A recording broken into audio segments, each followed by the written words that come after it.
year in 2021, the fastest.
doing this every day. Oh, no punches! Thank you, Roland Martin, for always giving voice to the issues. Look for Roland Martin in the whirlwind, to quote Marcus Garvey again. The video looks phenomenal, so I'm really excited to see it on my big screen. Support this man, Black Media. He makes sure that our stories are told. See, this difference between Black Star Network and Black-owned media and something like CNN. I got to defer to the brilliance of Dr. Carr and to the brilliance of the Black Star Network. I am rolling with Roland all the way. Honored to be on a show that you own. A black man owns the show. Folks, Black Star Network is here. I'm real revolutionary right now. Roland was amazing on there. Stay black. I love y'all. I can't commend you enough about this platform that you've created for us to be able to share who we are, what we're doing in the world, and the impact that we're having. Let's be smart. Bring your eyeballs home. You can't be Black-owned media and be scared. You dig?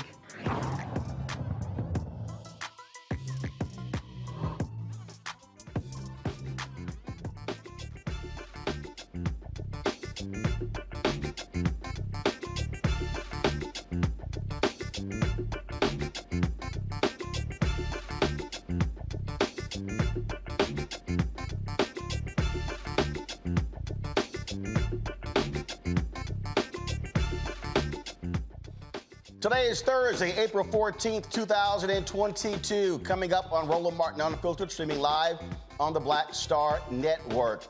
The video of a Congolese immigrant being shot in the back of the head in Grand Rapids, Michigan, continues to shock people all across the country. We will talk with the family family attorney Ben Crump. And now that video has been released. Ed Buck, the white California Democratic donor, who was convicted last summer for the deaths of two black men, will spend the next 30 years in prison.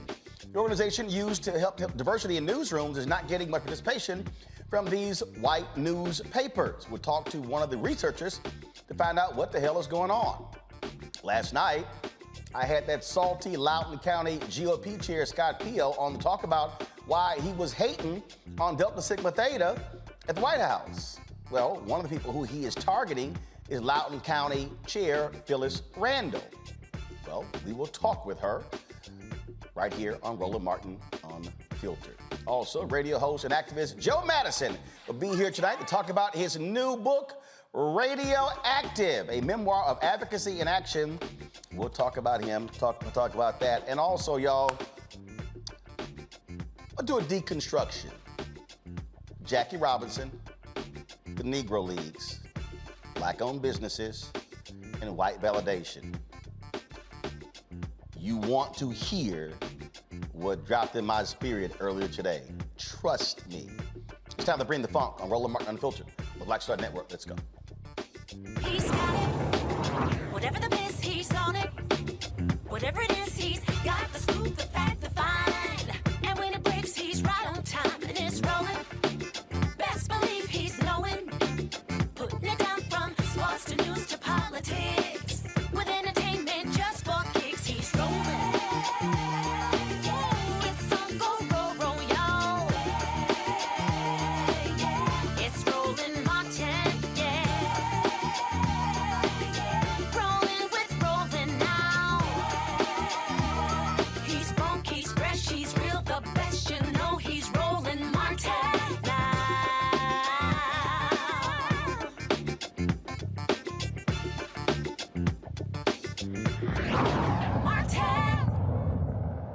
Yesterday on the show, we showed you the shocking, stunning video of a Grand Rapids, Michigan police officer shooting 26-year-old Patrick Lyoya in the back of the head after a traffic stop dealing with a license plate. Since the release of the footage, protests have been ongoing across the state, and Patrick's father, Peter, is calling for changes to be brought against the officer who killed his son. Ben Crump is the attorney representing the family. He joins us right now. Ben, glad to have you back on the show. I mean, this is... Can you hear us? Yep, we can hear you. We can hear you, Ben. We're not showing the video today. It was shocking what we showed yesterday. And you had, and of course, the police are calling this a lengthy fight between the police officer and this 26-year-old young man. We hear on the video he's talking about get his hands off the taser, but we still haven't heard from the police department why this officer found the need to pull his gun out to shoot him in the back of the head. Exactly, Roland. When you look at the video, it shocks the conscience because you conclude it is so unnecessary for this police officer to escalate a misdemeanor traffic stop to an execution, shooting Patrick Lyoya in the back of his head. Well, and what I kept saying yesterday is that we keep seeing black men shot and killed for traffic stops. I mean, on the video, he's saying he had the wrong license plate. What the hell is that? Yeah, and I'm here with Commissioner Robert Womack, who is on the county commissioner and really has been speaking up for the family and the black community as everybody else tries to sweep it under the rug. And it is crazy, Roland Martin. And I know we've talked about how many of these cases are just crazy, but it is, they say he doesn't have the right tag on the car. That's where all this stems from. He could have done any number of things to avoid having to shoot this unarmed black man in the back of his head. He could have called for backup. The man left the car there. He had a passenger in the car, so they were going to be able to ascertain his identification. He could have, instead of going hands-on, created distance and used the taser the proper way they're supposed to use it. But there was no justification for him. He was on top of him, Roland Martin, to say that he was in intimate fear of his life to the point where he had to use deadly force. So I'll be quiet and let Commissioner Womack, who's a huge fan of yours, Roland, talk to you about his community and how they are struggling right now. How you doing, Roland? Doing great. Mark. Well, I'll tell you, Grand Rapids in 2015 or 2016 was the second worst place economically for African Americans to live, according to Forbes magazine. That means a lot of our leadership falls under notorious manumission, where you can be rewarded for being silent, you can be rewarded for not stepping up for your people. Really seeing a Congolese family that was having some language barriers with dealing with the process, and knowing that even their interpreter, this is his first time having to deal with the police department, I was able to see the police department and the powers that be not acting the way they usually do under these investigations. So I began to speak up and get my community involved and ask for transparency. The city seems to be responding, but we definitely had to ask for that transparency to get the ball rolling. We reached out to Ben Crump because we knew if the Black Attorney General of the United States of America came to Grand Rapids, there would be no way this could be sugar-coated or thrown under the rug. The thing, Ben, that we keep talking about is you have other police chiefs who said, stop pulling people over for BS traffic stops. Stop pulling them over, because when you look at the data, this is where a lot of these incidents happen because of basic, small, insignificant traffic stops. Not major crime, but tail light, license plate, what was it in, what was it? So what was dangling from a mirror? I mean, again. Air fresheners. Yeah, air fresheners. I mean, and so folks end up either being shot, paralyzed, or dead over stuff that's not significant at all. Yeah, and that's what Commissioner Womack and I were talking about. It seemed to be a pretext that these officers are engaging in. They're looking for any reason to bother and harass black people.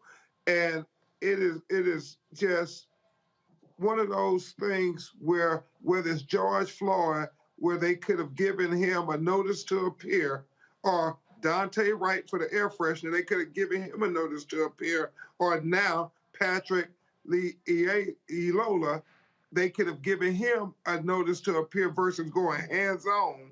They always seem to do the most when it's black people. And that's the thing that tells you it's not about training, it's really about bias policing.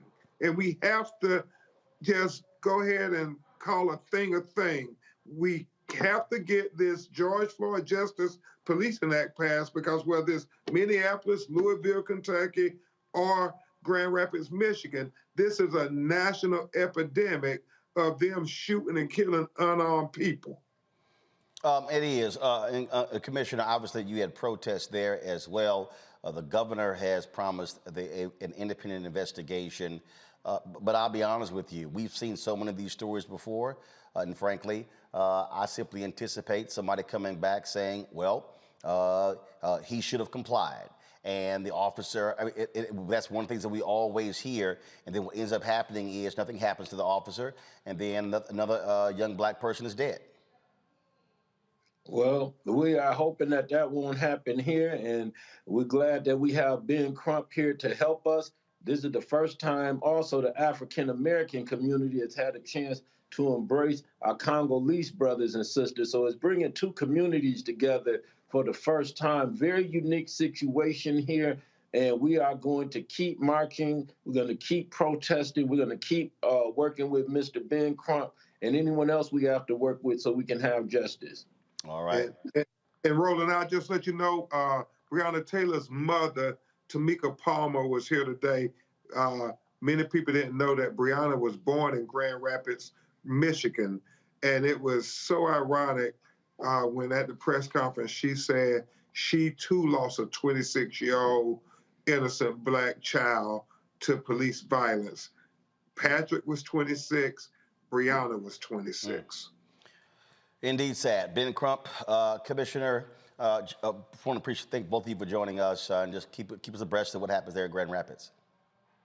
Thank you, Roland Martin. Appreciate it. Thanks a lot. Bringing my panel now, Greg Carr, Department of Afro-American Studies at Howard University, Reese Colbert, Black Women Views, also Terrain Walker, founder of Context Media. The thing here that I keep saying over and over and over, Greg, and it's simple. When you have these cops who know they can do what the hell they want to do, when you have basic traffic stops, a basic traffic stop for something as insignificant as a damn license plate should not end in death. That's right, Roland. Of course. And I'm glad that you said to Attorney Crump exactly what you said. There really isn't a lot to talk about. These paddle rollers are hunting. And this punk cop, this punk white boy, executed a human being. I won't say another human being, because since they don't respect our humanity, I don't feel like we should respect theirs. I mean, let me just be quite frank about it. I mean, you know, we could ask Attorney Crump, what will it take to stop this? And he's going to say what he has to say, to do what he has to do, to advocate for his client. But the simple fact of the matter is this: they're going to stop shooting us when they have to think about their lives. If you understand fearing for your life, then perhaps some of your lives have to be lost. And I'm not advocating violence. What I'm saying is that if I'm driving, if I'm in a car and I'm pulled over by a cop, I immediately think my life is in danger. I mean, and why do I think that? That's not speculation. You're pulling people over for nothing. You're hunting. You're a goddamn paddle roller is what you are. You are in the tradition of killing black people in this country, and you will only stop when your own life is at risk. And that's not going to happen in a courtroom. It has been clear. And what you told Ben Crump is exactly right. They're going to claim procedure, say it was a good shoot, and he'll be reinstated. Hell, they even kill all white people. Knock the white man down, fracture his skull, just following procedure. They're going to stop when we stop them, Roland. It really is sad, Terrain, that, and again, you know, when he asked for his driver's license, you know, the young man, Patrick, initially wasn't really understanding what he was saying. And then, of course, you always have these people comply. But then you got people who also are scared. The moment you have a cop pull you over, you're scared to death that you're going to end up dying, which is exactly what happened to Patrick. Well, you know, I think there's something that we need to be very clear about here. Every time these things happen, there's a conversation about the person being unarmed, and that's usually the case. But what we have to understand in America is that As long as you are a black man or a black woman and you carry black skin in the eyes of America, you are armed. That's your danger right there. That's what you're armed with. And unfortunately, the people who control police departments, police unions, and police culture tells you that a black person is automatically a threat just by the fact that they are a black person. And their training, whether they want to admit it or not, tells them to neutralize that threat. So when you see cops coming up to cars and their hands are on their guns, when they automatically escalate altercations with black people in cars, and when they automatically pull them out and they go through the same routine of stop resisting and get your hands off the taser, it's to the point now where they say these things out loud because they know the cameras are watching them, and they say that to make a plausible case that they're being attacked. This is never going to stop until we will completely overhaul police culture, and I don't know what it's going to take to make that happen, because the things that are in place for centuries, and it's not going to stop until we forcibly make it stop.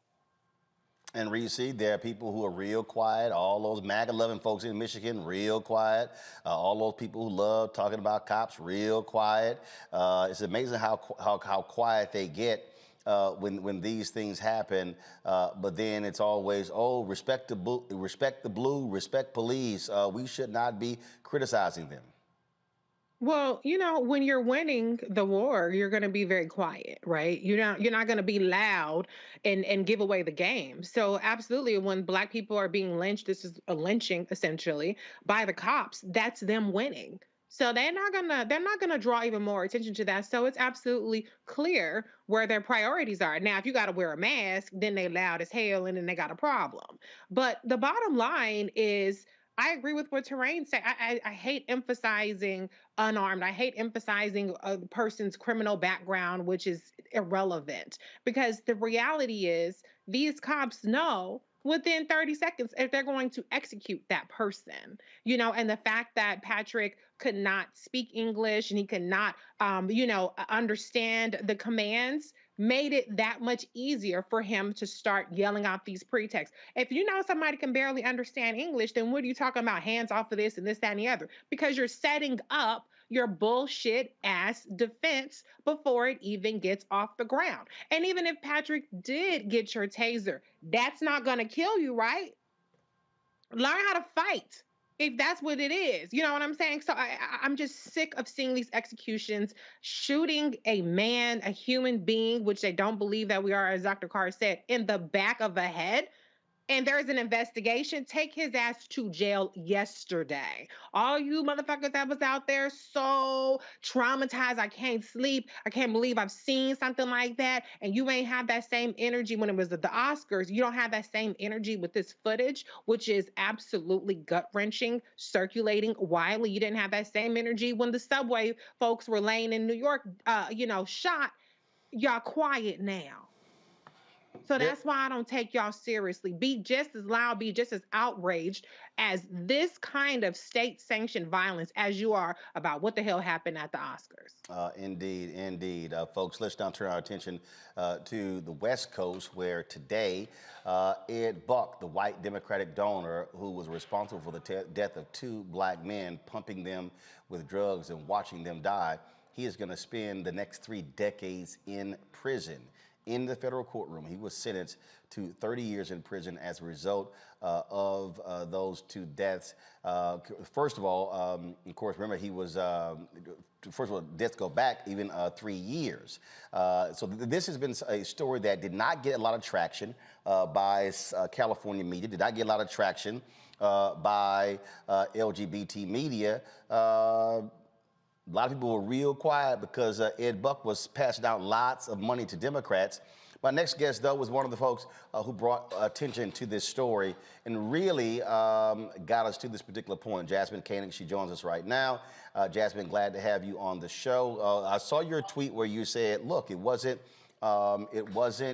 gratifying to see this elderly person coming through the court being flanked by two people. But the reality is it still had to be satisfying to the family, knowing full well that this predator, and that's exactly who he is, this predator will no longer be able to kill more black people. Absolutely. I mean, a lot of people are upset because Judge Snyder did not give Ed Buck life, but 30 years and he's 67 and it's federal time, so he has to do at least 85% of that time. it's effectively a life sentence. And yeah, the families are happy. The surviving victims who testified during the trial and also came to sentencing today are happy. I spoke to Ed Buck for the first time today when I read a victim impact statement. Almost 5 years, I had never spoken to this man before in person. He has no remorse. He still feels that he is not responsible for the deaths of Timothy Dean or Jamel Moore. And so for the families to see him go off to prison now is very gratifying. The next step for them is the restitution hearing next month, because he is going to pay them money, and he has lots of it to pay. And their wrongful death civil suits that are now can move forward in civil court. They were on hold because of the criminal case.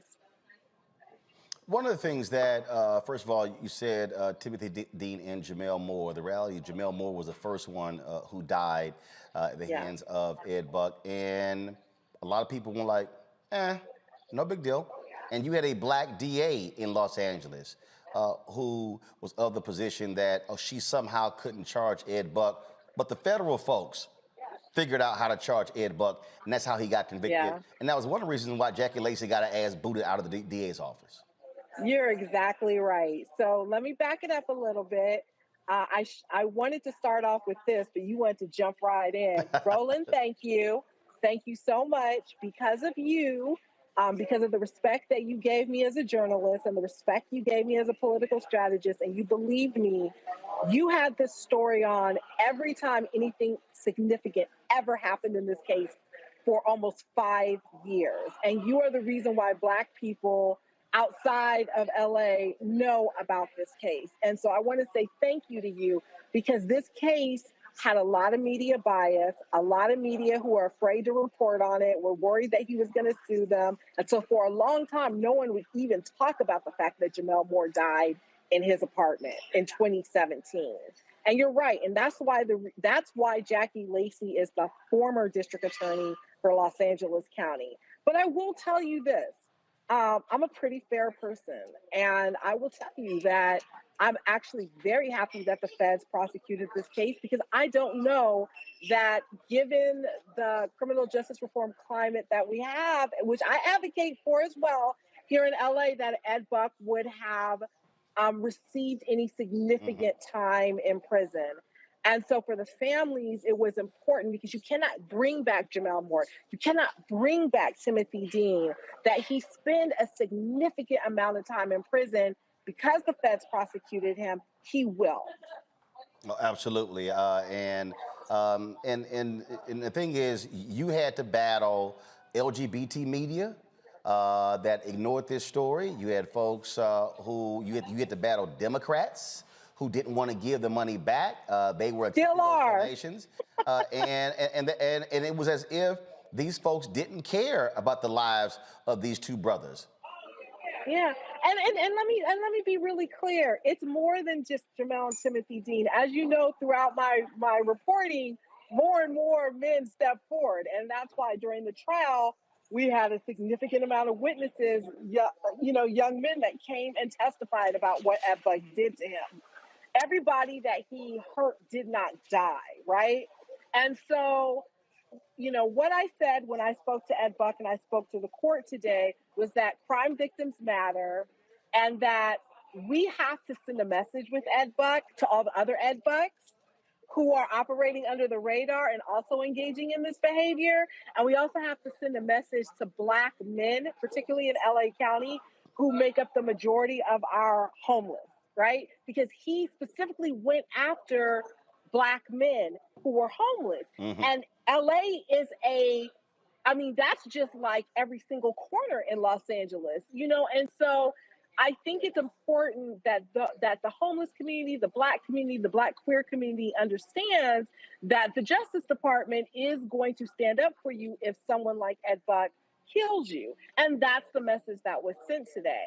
And I'm really happy about it. It's unfortunate that it took almost 5 years. And as you know, Roland, many people didn't believe. I haven't heard from none of the big gay organizations, but I will give a shout out to MBJC, one of the organizations I helped co-found, But other than that, like, you would have thought that, this case would have resonated with a lot of sort of the big, gay organizations. It has not. And I still believe that that's because the victims are Black gay men, mostly.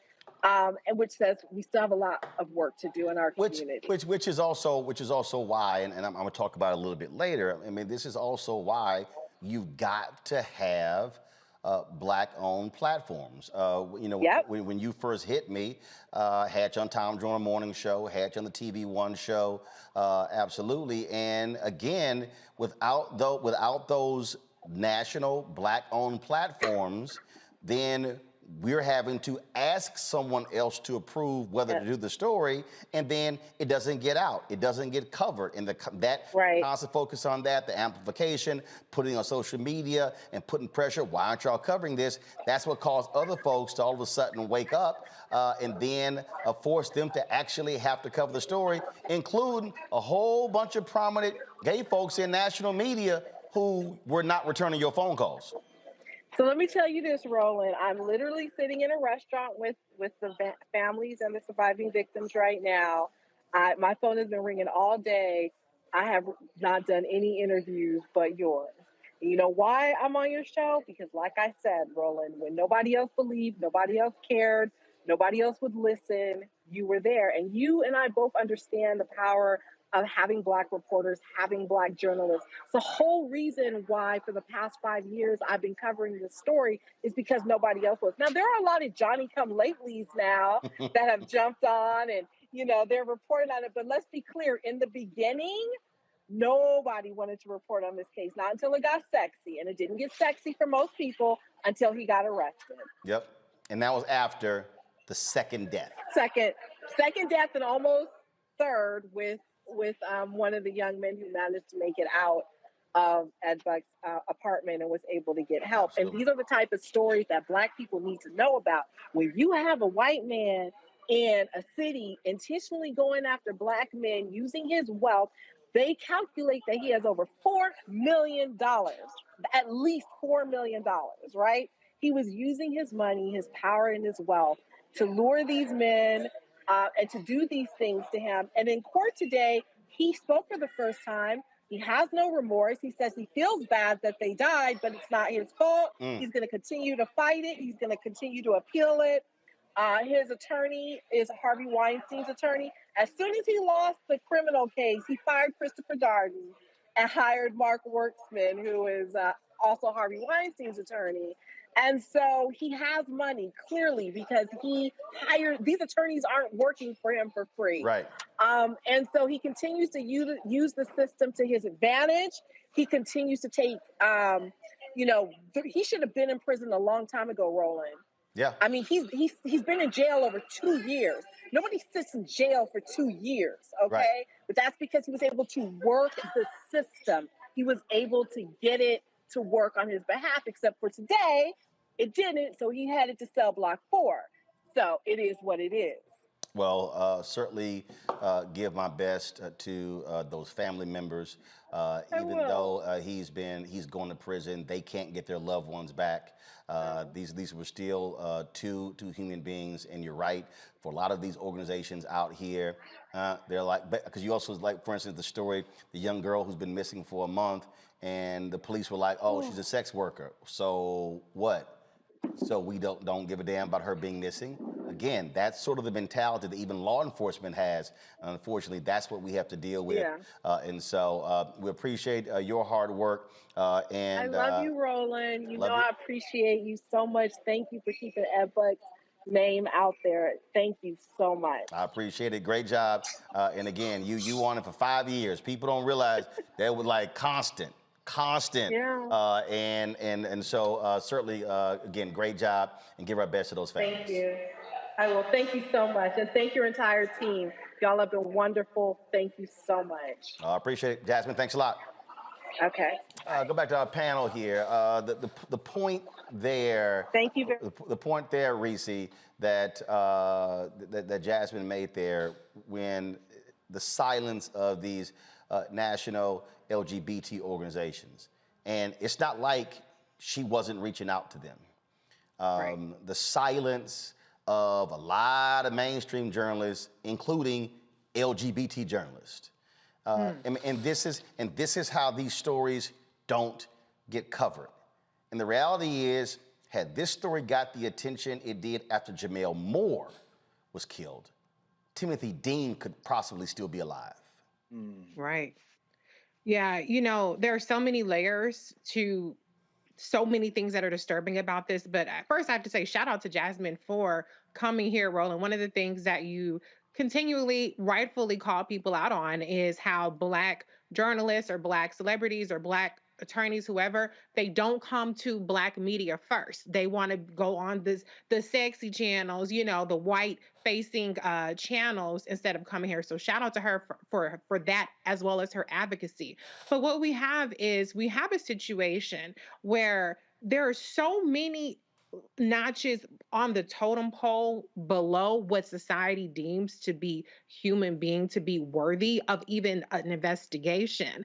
And these were Black men who were homeless in some cases, or they were not of means. There was an element of drugs involved. Now, whether or not they were consenting to do these drugs or not is beside the point, but they certainly weren't consenting to overdosing. So when you hear Black person, homeless person, gay person, drugs, you're getting completely written off the map. It took, I'm trying to remember his name it's escaping me now, but one person did survive, and it was just it was torture what he was doing to these Black men. And there are other people who came forward later and also described this was torture. This wasn't just simply overdosing. This wasn't people having a good time. He was getting his rocks off, doing abhorrent, diabolical things to these victims. So I'm glad they finally got justice to the extent that they can. But we have to really, really challenge ourselves and how we start paying attention to these stories. It has to be so tawdry. It has to be so graphic before anybody even gives a damn. The fact that a Black man was found dead for any circumstances should have been enough to have people give a damn. It should not have taken the amount of victims that it did just to get the bare minimum notice. Terrain? Well, first of all, I want to give a shout out to Jasmine, because I know for a fact that she's been basically the only person in LA who's been holding it down, telling that story for the past 5 years. And shout out to you for giving her a platform to speak as well. That's the first thing. The second thing is I'm pleasantly surprised that he even got that much time, because normally when these cases come up, somebody with that much influence and somebody with that much money and resources is able to either plea bargain their way out of it, or they're able to get out of it. And to Reese's point, I think she's absolutely right that there is a hierarchy of consideration and compassion about who is the victims of violent crimes. When you have a Black, LGBT, homeless victim, you're very, very low on the list of priorities that police want to go try to investigate. This is a wealthy man, and this is the other part of it too. You have to look at the power dynamics at play, because this was a very wealthy Democratic donor. Who knows what kind of influence he might have thrown around, what kind of money he might have thrown around to get these stories killed, to get them suppressed. And there might have been some issues from the police departments and also from, journalists in the mainstream media in LA or on the West Coast to not really address this. I think it's very good that this happened. It's a tragedy that it had to happen through the deaths of these two Black men. But I also think it speaks to the fact of influence, and the power of money and influence can make you write any kind of story you want if you have the power to do that. So I'm glad that he's facing justice. I'm very sad that these families had to suffer this way. But hopefully we won't have to go through this again and have to let it get to the point where there's definite victims and people have already been called, and there's already people who have been on the point of death, to make people pay attention to this, and they won't have to be tied into somebody's political hierarchy or the power structure. I constantly talk about this, Greg, and that is that quote that is on a mural in our office from Freedom's Journal, March 16th, 1827, in the third paragraph. We wish to plead our own cause, too long have others spoken for us. And I don't know, even when I look at other Black targeted media, Black-owned media, I'm sick and tired of all we're being fed. Entertainment, sports, bullshit gossip, okay? I don't give a damn about any reality show, especially in the Housewives show. If you want to watch it, that's fine. I don't care, that's fine. The problem I have, though, is we are so inundated with that that when we don't have real news sources, being able to cover the things that matter to us, then all of a sudden, these are the type of stories that you never hear about. And if you're a family member, you don't want to be on the other side of this. You don't want to be one of those families where a loved one has come up missing and they've been gone for 2, 3, 5, and 10 years and completely vanished, and you have no idea what happened, whether they're dead or alive. Which is why we have our Black and Missing segment, because those stories don't get amplified. Black person comes up missing, we got to yell, holler, scream, act a fool, and 3 months later, all of a sudden, they might cover it. Or what white-owned media does, they get guilty when they go lavishly cover some white woman who comes up missing, and then it's like, okay, go find some black people who we've ignored, and we'll just go ahead and send a reporter out. And so I try to explain to people why also owning the platform matters. Even, or if you don't own, you actually control it. The reality is, I never asked Tom Joyner permission on who I put on my segment. I controlled it. In fact, what people don't know, I'm gonna tell this. It's a true story. I got the email. David Cantor, who's over Radio 1. David Cantor said that the folks with Black Panther were not spending enough advertising money, so no one with the cast of Black Panther could come on the Tom Joyner Morning Show. Tom Joyner, the show, his name was on the show. Tom Joyner sent me an email to ask me to book Chadwick Boseman on my segment because he couldn't book Chadwick Boseman. I guess he figured I was so crazy they wasn't gonna tell me no. And that's exactly what happened. I actually was in Hawaii for my wife's birthday when Chadwick came on, but I did book Chadwick. So when you heard Chadwick Boseman on Tom Joyner Morning Shows, because I booked him in my segment. So Tom Joyner, host of the Tom Joyner Morning Show, asked me to book Chadwick on his show because his bosses wouldn't let him, because why? Tom sold majority ownership of his show to Radio 1. He didn't control his show. Tom was an employee. Folks, this story here is why we have to own our own media. It is, Roland. And it's why building that ownership and building that platform is essential. The work that you have undertaken is only beginning. Everyone listening to this, and I have to echo Reese and I have to echo Terrain, and by leading by saying that this is not only the value of independent platform and Black media, it is the importance of establishing a platform loud enough, large enough, powerful enough to cut through the noise. And I know in a few minutes you're going to talk to Professor Clark about this question of white media and not participating in these surveys. Well, I mean, it's legacy media. You had the foresight several years ago to say, I'm not attempting to get a job with these people or that people. I'm going to build something, and I'm going to build it in a space that everybody's going to be trying to get into down the road. What does that mean? That means, of course, that Sister Jasmine is able to come to you, and her voice now will reach other people. Wade Nobles, the African American psychologist, says, power is the ability to define reality and have other people accept your definition as if it were their definition.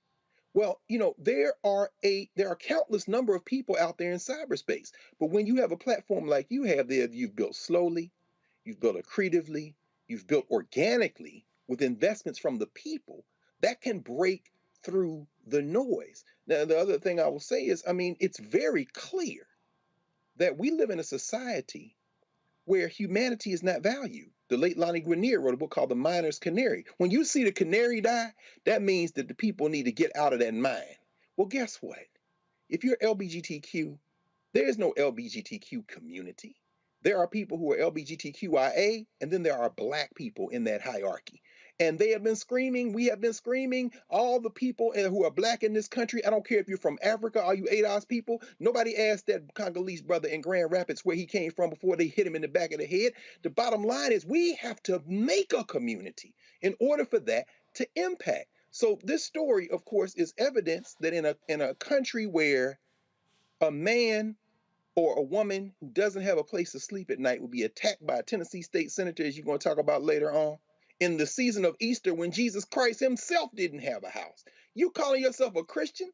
This is a referendum on the type of society we live in, and that's why this platform isn't just important to Black people. It's important to any human being who is concerned about more than their individual comfort. And so if you're watching this, regardless of your racial background, you better understand that Black media ends up having to speak for humanity. And that's why this platform is so important. Indeed. Folks, going to a break.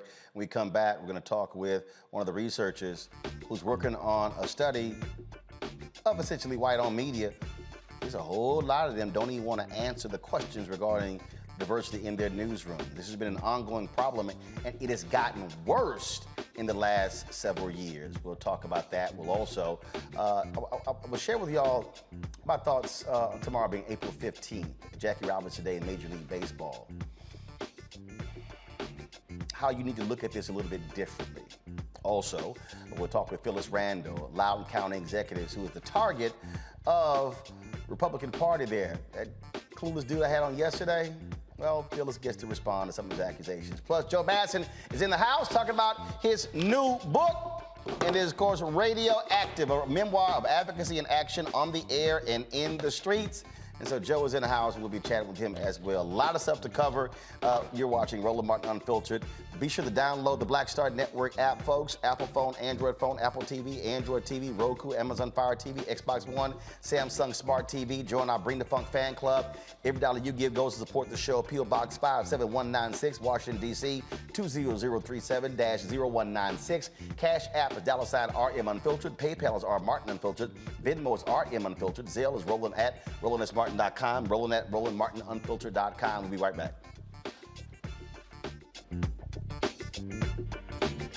Dad, this is what I wanted. I think right after high school, because in high school I was in all the plays. Well, I was always funny, but I didn't know nobody would pay me for it, you know?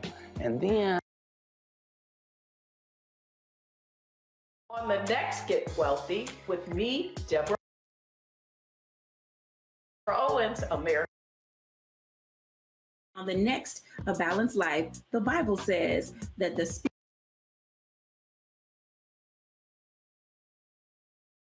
is willing, but the flesh is weak. After 2 years of hunkering down,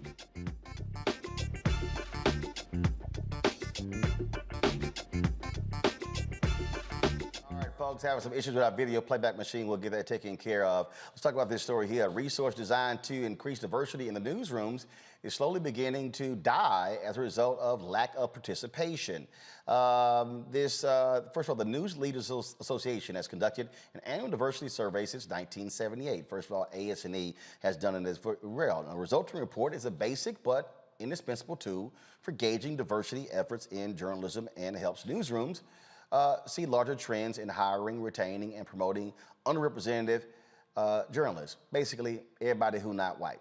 However, researchers say a lack of newsroom participation in the study has made finding accurate representation difficult. Meredith Clark is associate professor at Northeastern University. She joins me right now. Dr. Clark, glad to have you here. I've been a member of NABJ now 32 years. It was always an annual deal. You would see this AS&E diversity report. A lot of newspapers would respond to it. And it always showed that you had a lot of newspapers, especially your smaller newspapers, that had no black people, no Latino people on staff. So then what happens, so these white managers are like, oh, this is making us look bad. We feel so awful. So you know what? We're just not even going to respond. Is that what's still going on here? Yes, Roland, and thank you so much for having me. That's absolutely true. And now it's not just the small newspapers, the mom and pops. It is also some of the larger newspapers, the larger publishers that are refusing to participate because they say it hurts their recruiting efforts, that it makes them look bad, that they are unfairly sort of castigated for their failures to integrate. And so it's, oh my God, we feel so bad that we don't have enough people of color, so therefore, the hell with you. We just won't respond. But you're asking the newsroom leaders, why are you not going after their corporate owners? So we not only ask the newsroom leaders, think about it this way. The newsroom leaders are the point of contact that we ask to provide the data. We do actually, and in the work that I've done with NLA over the years, one of the things that I've advocated for is reaching out to potential partners to make some changes in terms of influence. I've worked with this project for almost 4 years, and the thing that I very quickly realized was that if you're simply relying on newsroom leaders to turn over this data, it's never going to happen. Nope. You're going to have to go to the power brokers. And for us, that's not just the corporate owners, because the corporate owners have a specific responsibility, and that's to profit and return something on their bottom line. For me, I thought that the proper strategy was to reach out to awards committees, to reach out to foundations that are responsible for giving grants to some of these organizations and say, hey, include a participation clause in your applications that says, unless you prove that you have participated in this research within the last 2 years, your application for whatever it is that we're doing is going to be ineligible. That didn't go over so well with some folks, and so NLA did not make that push. I'm hoping that they will reconsider. So have y'all published the group of people who have responded, and then have you published those who have not? This is breaking up a little bit for me here, so I'm going to repeat the question just to make sure I understood what you said. Yes, have y'all published the names of the individuals, the companies that have responded, but have you also put out publicly those papers that refuse to participate? No, NLA did not publish the names of the papers that did not respond. And so you mentioned NABJ earlier. And that's I'm also a member of NABJ, and you may recall that. Go ahead. I'm sorry. Go ahead.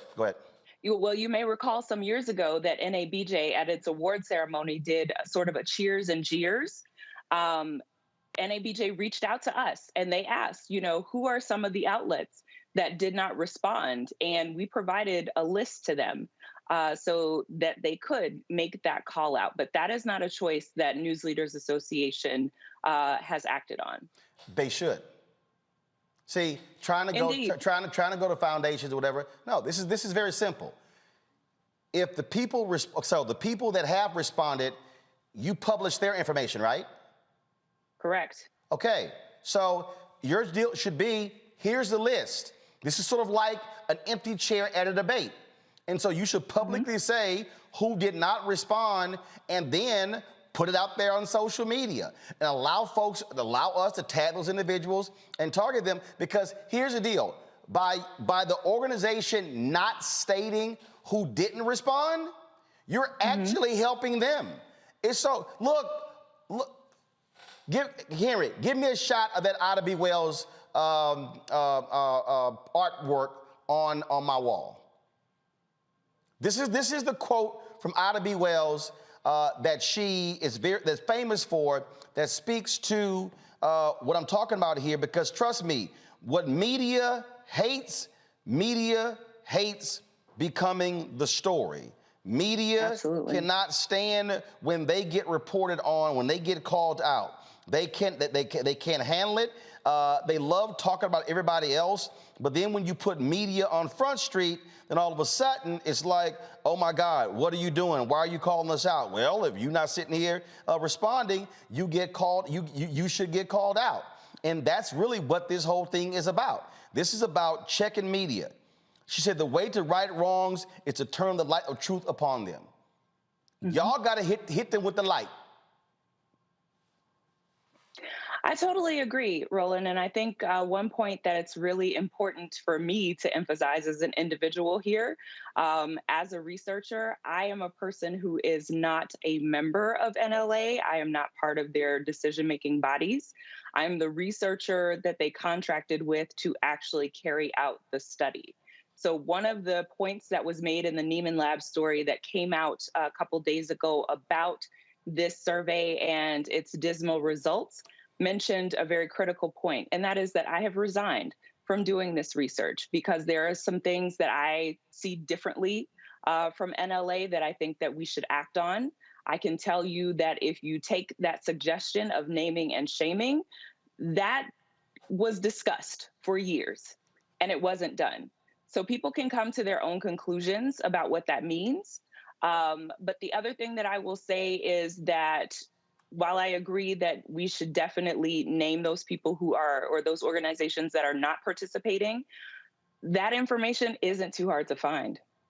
You can look at the list of those organizations that participated, and if your hometown paper is not on there, if your hometown, digital news network is not on there, then they didn't submit their data. Well, and so there's questions to ask. And the reality is the reason News Leaders Association will not do that because those individuals who don't respond, they're members of NLA. That is a member-based organization. That's what it is. That's what it is. Correct. All right. We appreciate it. Sorry you had to resign, but again, if folks not acting right, sorry. Sometimes you got to go to let people know that you're not going to be just ignored and disrespected. And so my deal is we got to keep calling these folks out for exactly who they are. They do not want to actually have the truth being cast upon them. Yeah, the work will definitely continue. Even though I'm no longer with NLA, someone else will continue to do it. There is certainly work that I'm committed to doing, to bringing this information to light and to pressing really hard with that. And so I look forward to continuing to do that work from the position that I enjoy as an academic. All right. Dr. Clark, we appreciate it. Thanks a lot. Thank you. All right. Thanks a bunch. All right, folks. I'm walking over to the other side here. And so y'all see me wearing this Kansas City Monarchs shirt and hat. And the reason I'm actually wearing this is because tomorrow is Jackie Robinson Day. Jackie Robinson Day all across the country. So Major League Baseball, every baseball player tomorrow is going to be wearing the number 42. Jackie Robinson had his number retired by Major League Baseball. Like, for instance, the Houston Astros sent me, I don't know why they put my name on the back, but all the teams don't have no name on the back, but they have 42 on the back of the jersey. And so it represents the jersey of Jackie Robinson. And so I have a couple of Dodgers jerseys. So the only time you ever see me wearing non-Astros is when, on April 15th, when I wear the Jackie Robinson jersey. And the interesting thing to me is, it hit me today that, again, you have all this attention on this day. You have so much focus on April 15th, where it's a celebration of Jackie Robinson breaking the color barrier. And it's an important day for us to remember. But here's the issue. Folk don't talk about who Jackie Robinson was playing with before he got signed by the Dodgers. We played with the Monarchs, Kansas City Monarchs. If you ask people what was Jackie Robinson's number when he played for them, they can't tell you. And so you have all of this attention on, obviously, breaking the color barrier.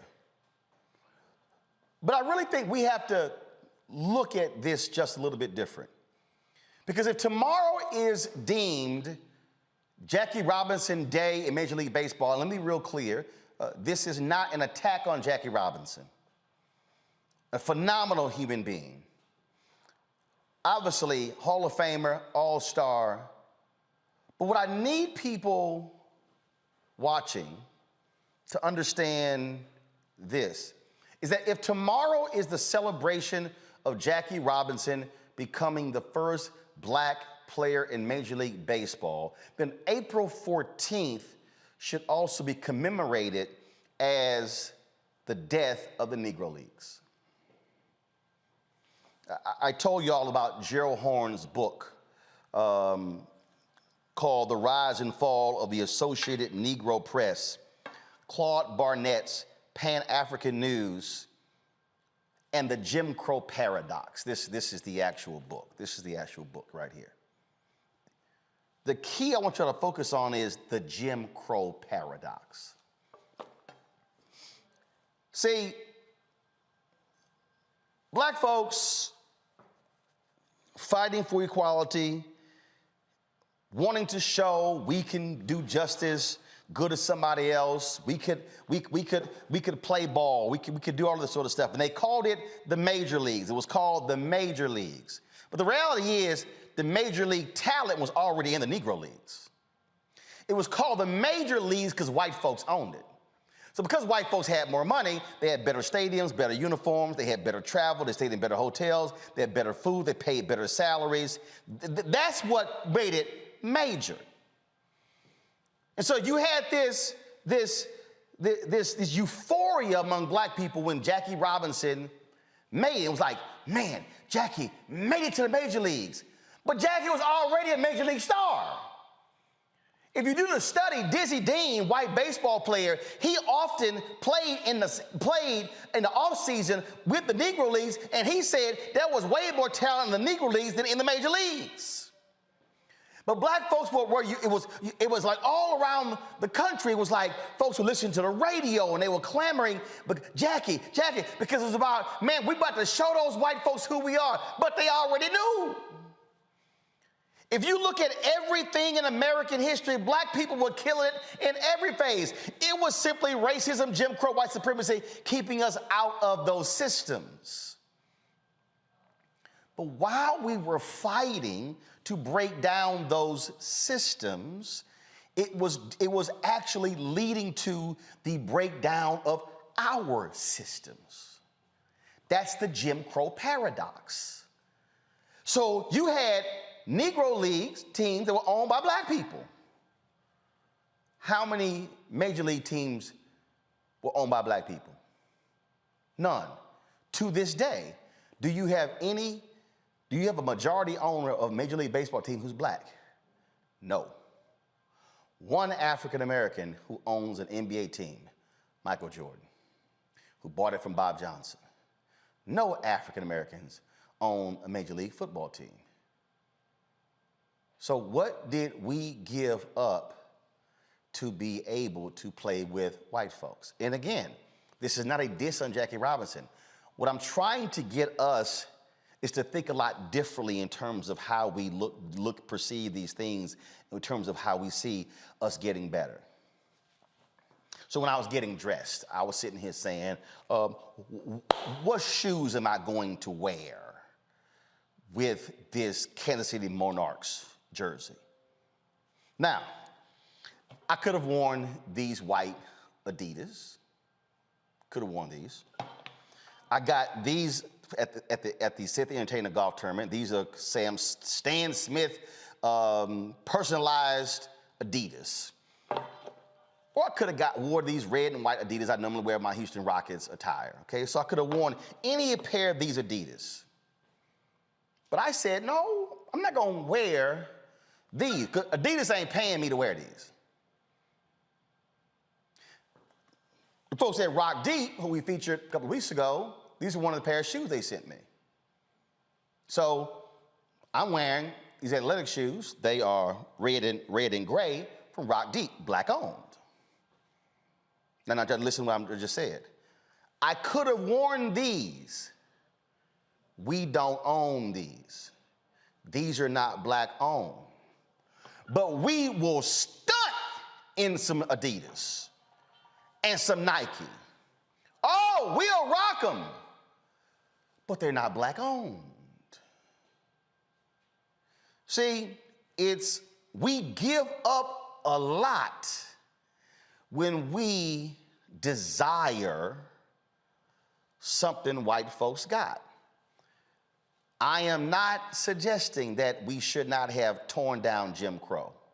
What I am suggesting is that what we have to learn in the 21st century is that we as black people cannot be so locked into white validation that we actually are ending our very institutions in order to be comfortable and get acceptance from them.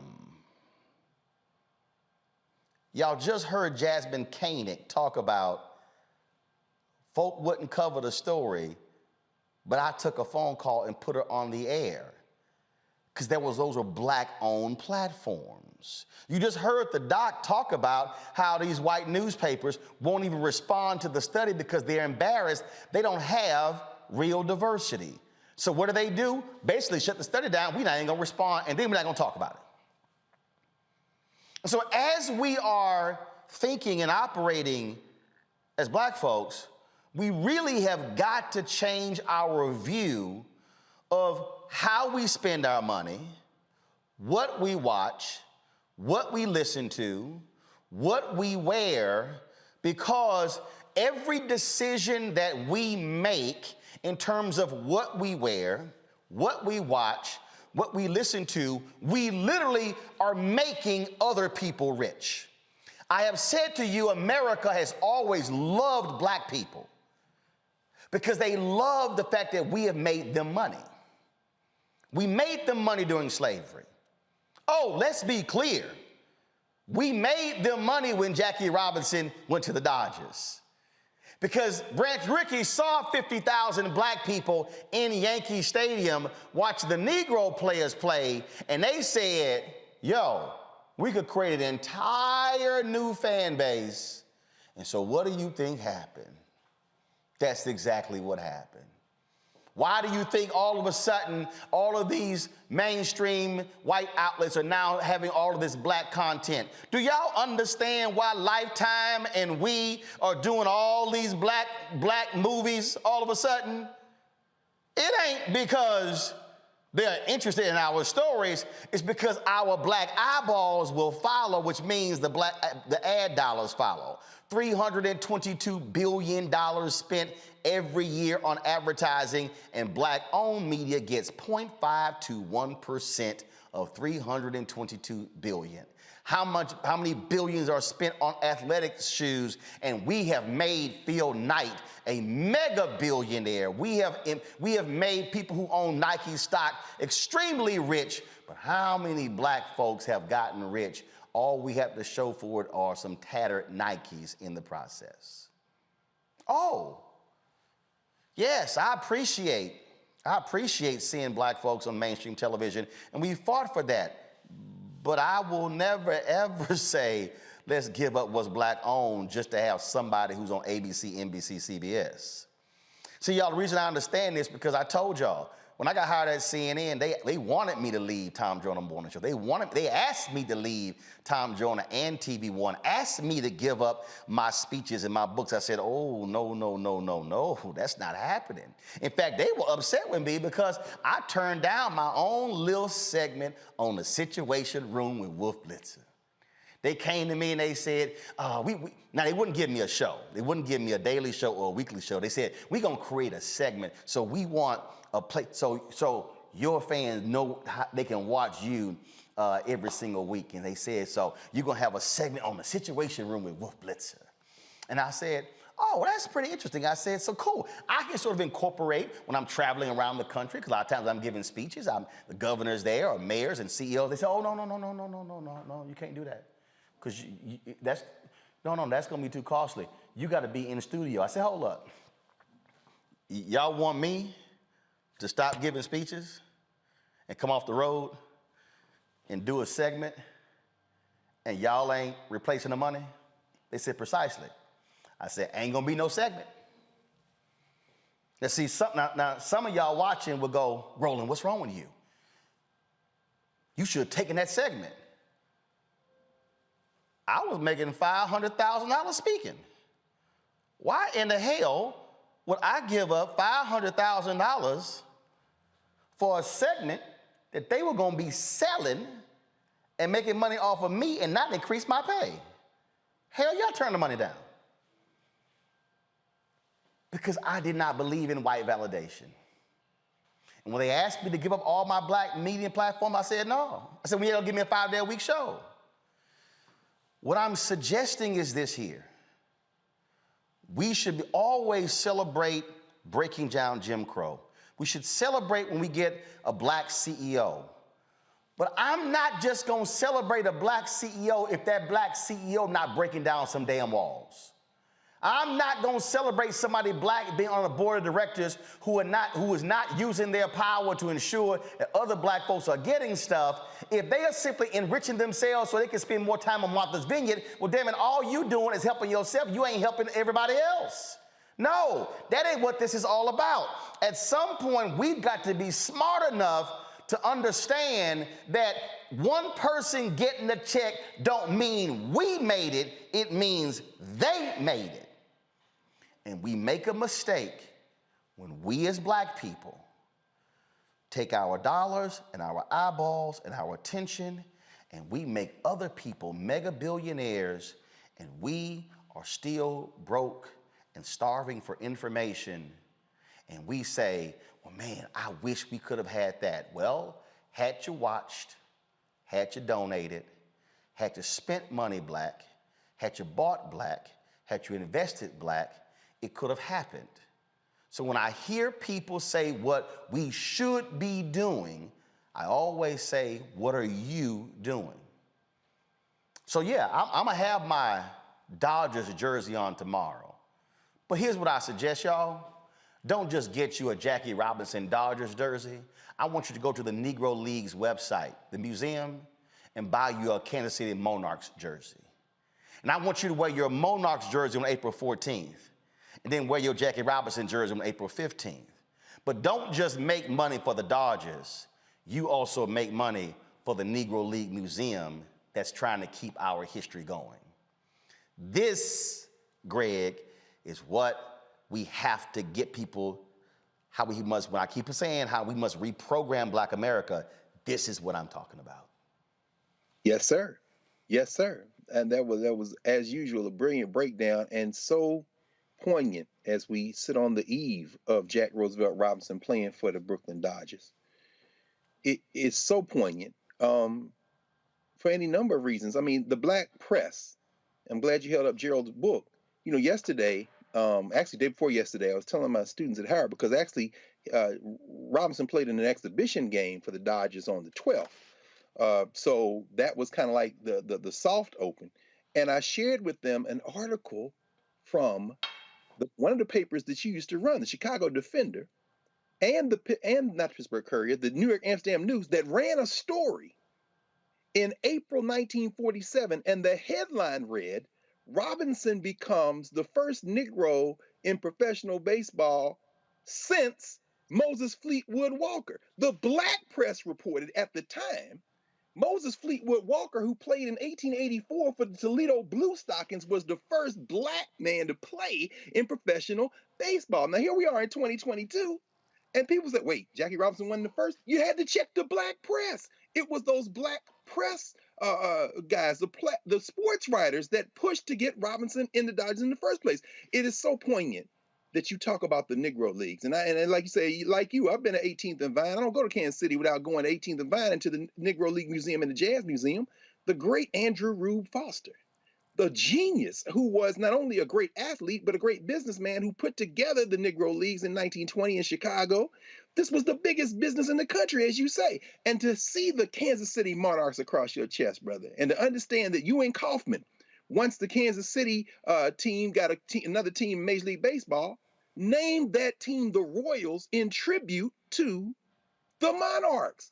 All the professional sports teams in Kansas City named after the Monarchs in that, the Royals, the Chiefs, the Kansas City Chiefs, the Kansas City Kings when they had a basketball team. The Monarchs were the platform. And then finally, at a stadium that is no longer there, right there on Georgia Avenue where Howard Hospital is, used to be Griffith Stadium. The Washington Senators couldn't draw flies. But as you said, when Clark Griffith and them boys saw the Negro League All-Star Game and saw the great Homestead Grays, Pooh Papa Bell and Josh Gibson and Judy Johnson and Buck Leonard and Ted Double Duty Radcliffe, Smokey Joe Williams, and them boys winning the Negro League World Series, they said, shit, we need to make some of this money. They would rent out those stadiums. Branch Rickey, you ain't no hero, bruh.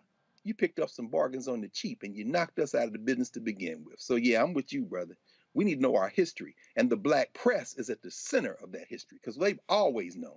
I've got, coming up next, Phyllis Randall. We're going to talk about how the right is attacking her. And I had to check that fool last night. Reese, you always talk about this. You always call out the blue check black folks, black celebrities on Twitter who love to retweet clips of mainstream news shows. And hell, a lot of times they saying stuff we talked about 2-3 weeks earlier. Well, you know, I was actually going to tweet about this today because I've been seeing, you know, it was trending about BET and, you know, we could have had this, that, and the other. And it trips me out because I see so often Black folks complain about what we ain't got when we have all those things. We just don't have them on the white networks. We just don't have them on the traditional formats like cable TV, as you expertly broke down the demise of Black News Channel, which people were up in arms about after it was gone, but didn't watch it while it was on there because it was only getting 4,000 views an hour or something like that, which is less than what you get on YouTube.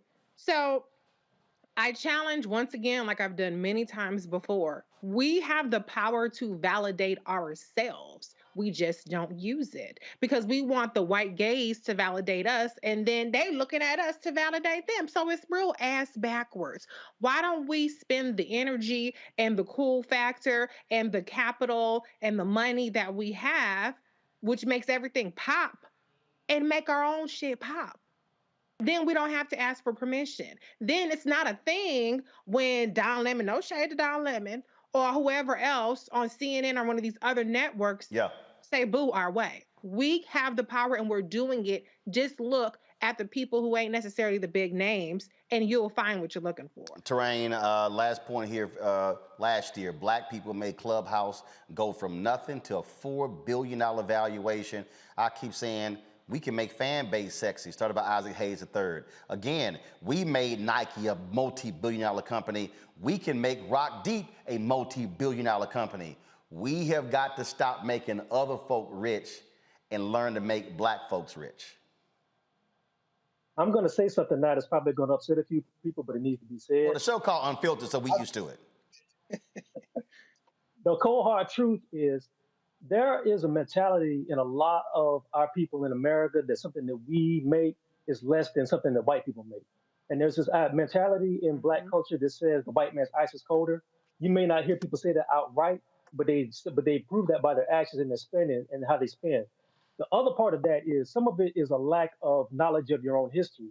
If you go back and look at the history of the Black press, and there was a very excellent documentary that came out a few years ago called The Black Press, where they did a complete breakdown of the Black press. It's done by Stanley Nelson. It's called Soldiers Without Swords. That's it. That's it. There has always been a Black infrastructure, whether it was Black doctors, whether it was Black nightclubs, whether it was Black record labels, whether it was Black newspapers and Black press. We've always supported our own, and we always saw the worth in our own. But it seems like, and Malcolm X talked about this, the minute the ink was dry on that civil rights bill, it felt like Black people got as far away from their own culture as they could to go throw money at white people or throw money in their hotels that they would have got kicked out of 2 years beforehand. That we have to get back to the idea that what we make is valuable, and we have to get back to knowing what our own power is. I mean, the examples are there. Look at what we do on social media. Everything that happens on social media does not pop unless Black people take it, get on there. Like you said about Clubhouse, Twitter would be MySpace if it was for Black people getting on there and chopping it up every day. That happens with a lot of things. That happens with like music. Look at hip hop. Look at all the record labels that Black people created, like Def Jam and Loudoun in Miami and all these other places that did this stuff, and they did it like selling out of the trunk, which is the old cliche. But we have the power, we have the economic power to be able to do this stuff. We just have forgotten how to do it. We've had to reclaim that back, or we're going to end up lacking again for another 10 more years. And that's why we do what we do. All right, y'all, going to a break. When we come back, she has been under vicious attack by Republicans in Loudoun County, Virginia. Now they attacking her because she a Delta. Yeah, y'all saw the interview last night. I think his butt's still hurting from the size 10 and a half that I kept kicking him in the behind with.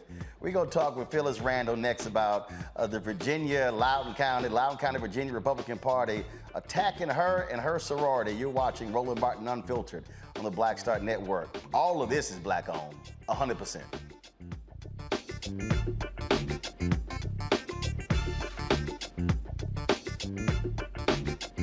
Pull up a chair, take your seat.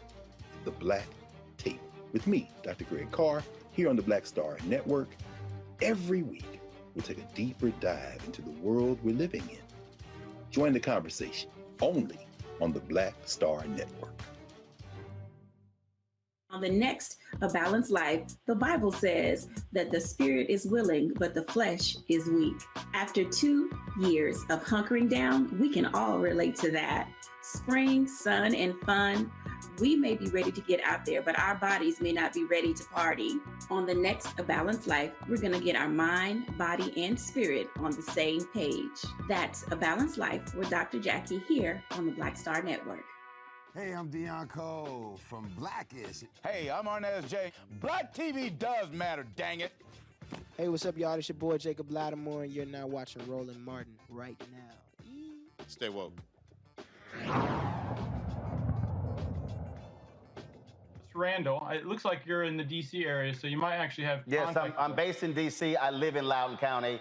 I do know Phyllis Randall. So Phyllis likes to show, and this really has me curious again, like why would Phyllis Randall hire the Miss Chairman of the Loudoun County Board of Supervisors does?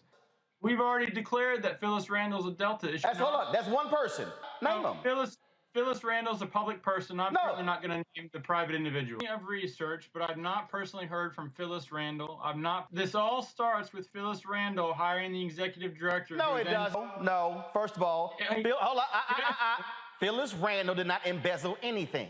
No, she did not, but her executive director did. I want to make sure you're on record by saying that.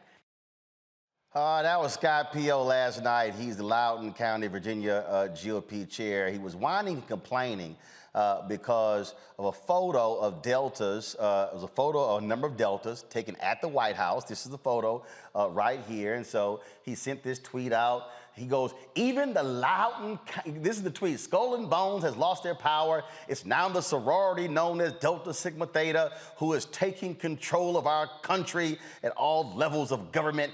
Even the Loudoun County Board of Supervisors chairman is a Delta. Well, that Delta joins us right now, Phyllis Randall. Phyllis, glad to have you on the show. You had to laugh at this fool whining and complaining by saying oh my God, how dare they throw their sign up on the White House lawn, it's public, and these Deltas, and oh my God, then he said, these Deltas are saying they're running government in Virginia. He don't know nothing about black sororities, black fraternities. He don't know jack about the phrase when we say we running stuff, and just running his mouth, and it's all a matter of then say, even you, how dare Phyllis Randall put photos of her throwing up her sign and wearing her colors. Right. So, first of all, thank you for having me. And secondly, I saw your beautiful wife, who's my soror, and actually in the same chapter that I'm in a little earlier. So love to Jackie. Listen, Scott Pio is in some ways he's a joke, but in other ways I take him very seriously, because when you put people who are not serious in serious positions, they can become very dangerous. And so I can laugh at some of the things he says and does. That doesn't mean I don't take him seriously, because he can also be a very dangerous person as chair of the Republican Party of Loudoun County. Loudoun County is a very powerful county. And Scott Pio, we were all just shocked when the Republicans voted him chair. I mean, that post is one of the least offensive things Scott Pio has said in the past many months. He recently was the Republican Party's candidate for a state office. The fact that the state Republican Party allowed that man to be the chair of a state to be a candidate for a state office was shocking.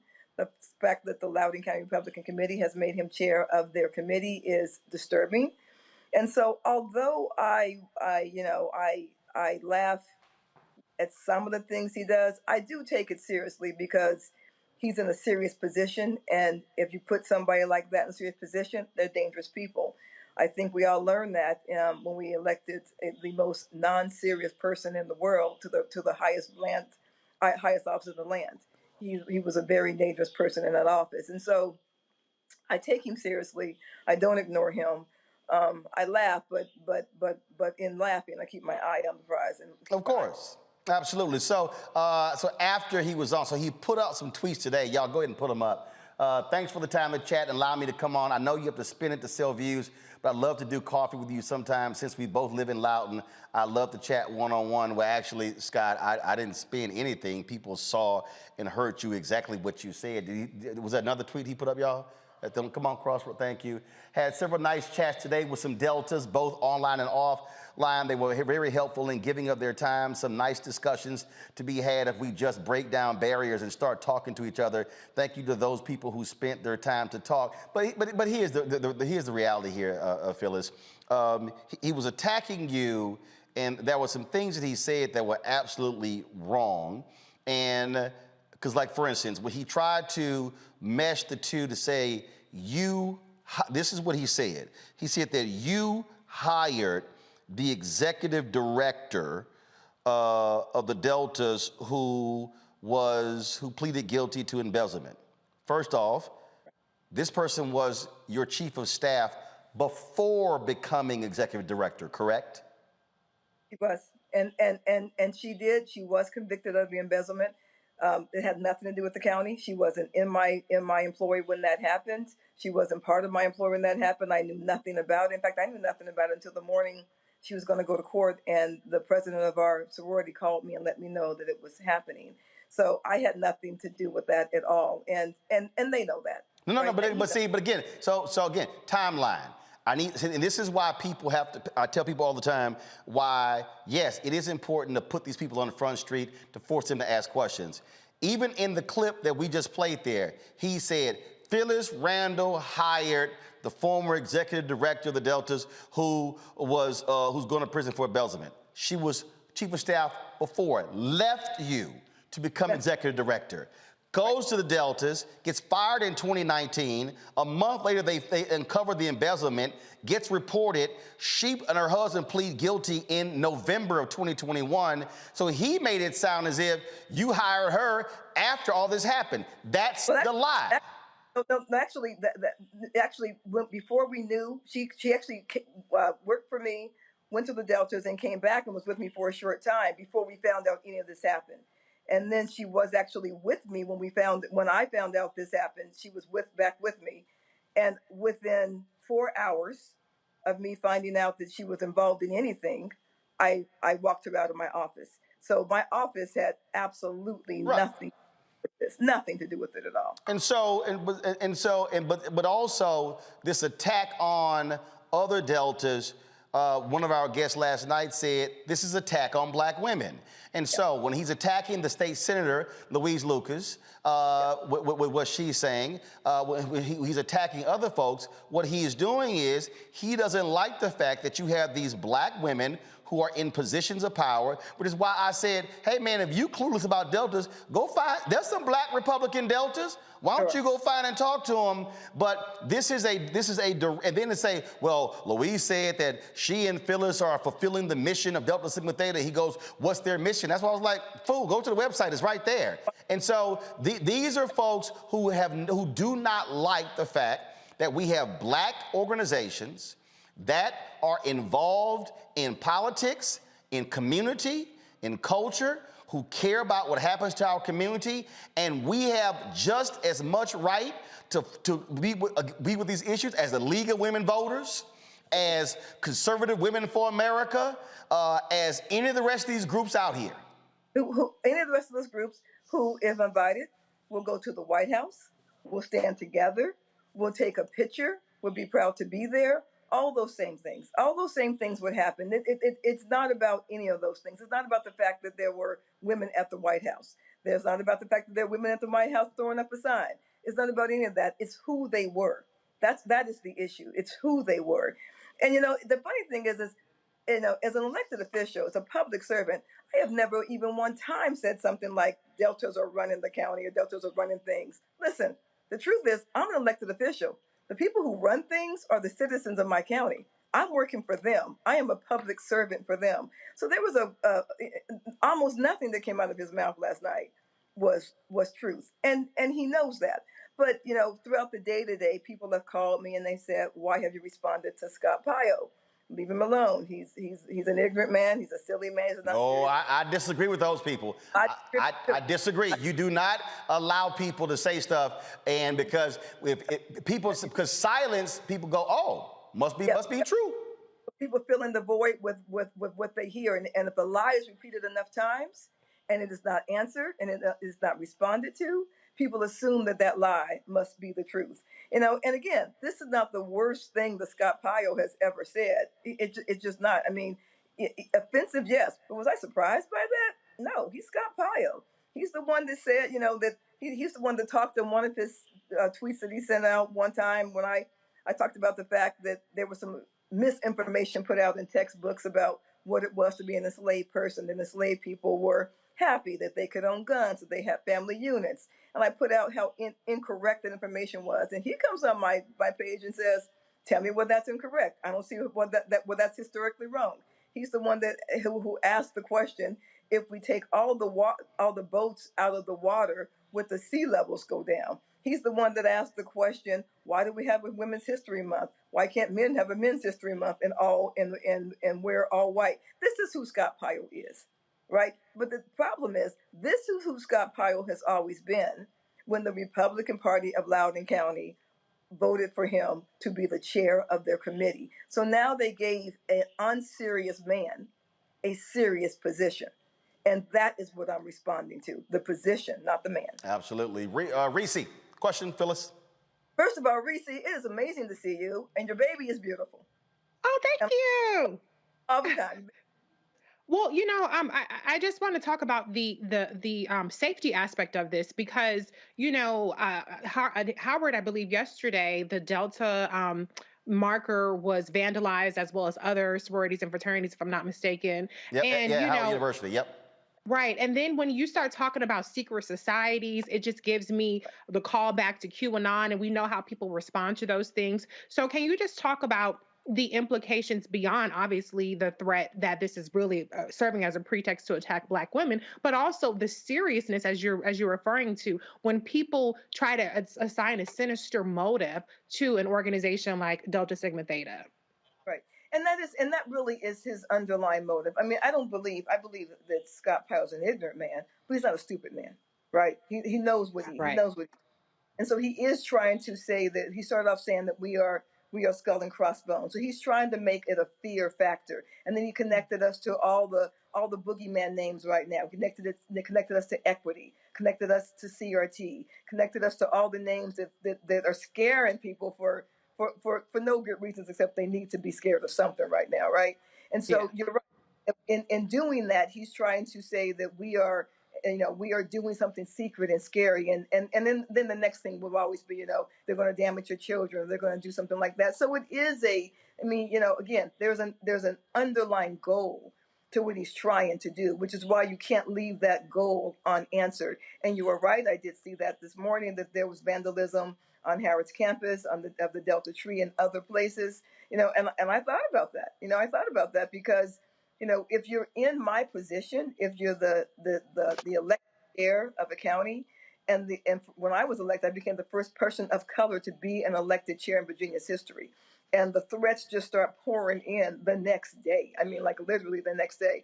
So I am not used to getting threatening statements, threatening words, or just flat out threats. But then you attach sinister implications to it, and it does make it all the more serious for me, for all my sorors as well. And so he is ignorant, he is not stupid, and he is dangerous. Mm-hmm. Terrain. My question is, what precautions are you taking because of this? And are you getting in front of the messaging that this man is trying to do, like kind of trying to link you all with these dangerous groups or these groups that are caught up in conspiracy theories for people? Yeah, so I would say that in Loudoun County, there have been quite a few people who have got in front of that message, who've talked about how kind of ridiculous it is. There hasn't been, to my surprise, there hasn't been any media stories about it, except media stories on social media. But there have been quite a few people who got in front of it. He says he talked to Deltas today. I seriously doubt that he talked to Deltas. If he talked to Deltas in my county, I'd be getting phone calls about that. I would know that. I will tell you what has happened today. I have had Republicans call me today and just say, we cannot believe this is happening.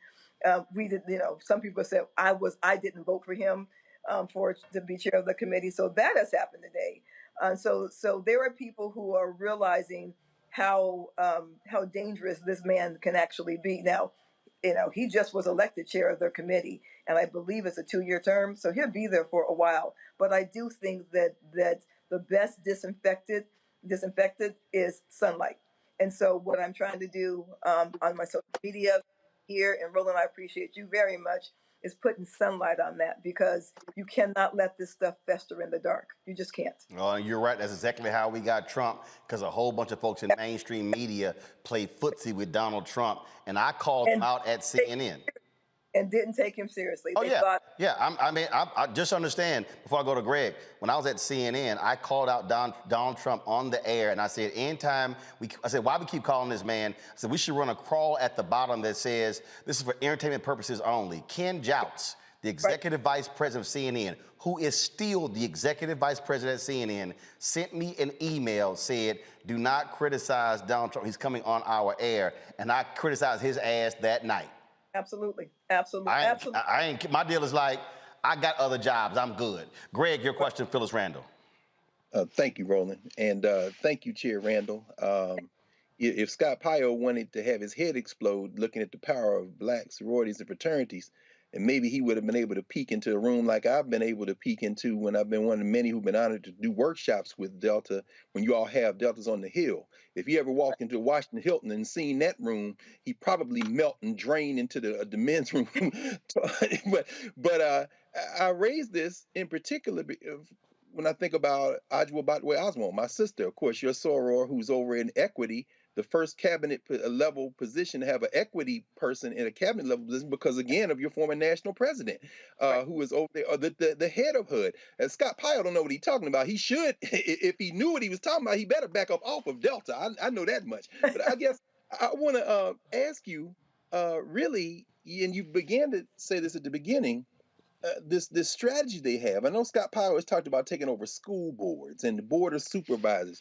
How much of this is driven by this attempt to take over local government? I understand some of the Republicans have called you and said, I didn't vote for him. Yeah, but y'all back these people when they get in office. I mean, could you talk to us about what their strategy is at the local level to try to wage this war? Right. I think what they've realized, and it's there's some truth to it. Local government is a bench usually for what is called higher office, and so Loudoun has been the epicenter for harassment, for lies, for violence. The lie of CRT. I say all the time, if your 7th grader is taking CRT, then your 7th grader is brilliant, because they take all this level of classes. If your 7th grade taking CRT, congratulate them and move it on, right? So Loudoun is the epicenter for all of those lies. It's been kind of the proving ground, the training ground, and it started when the governor, the now governor Glenn Youngkin, was running for governor. Now Loudoun, he didn't win Loudoun. He lost Loudoun by double digits, but he made a big enough dent in it. And I think they believe that if they can get to these local offices, to the school boards, to the city council, to the board of supervisors, equalization boards, planning commissions, all those types of things, then that gives them the pipeline for the state Senate seats, the governor's seats, the congressional seats, the U.S. Senate seats. So there is a strategy to what they're doing. And, when you talk about words like CRT, it's a boogeyman word. When you talk about words like grooming, first of all, it's disgusting. It's just a disgusting thing to say, especially if you're somebody who's ever dealt with physical violence, sexual assault as a child. To use it as a political tool is just abhorrent. But it's also a strategy to start from the ground up and build the party from the ground up and start it at the school board level.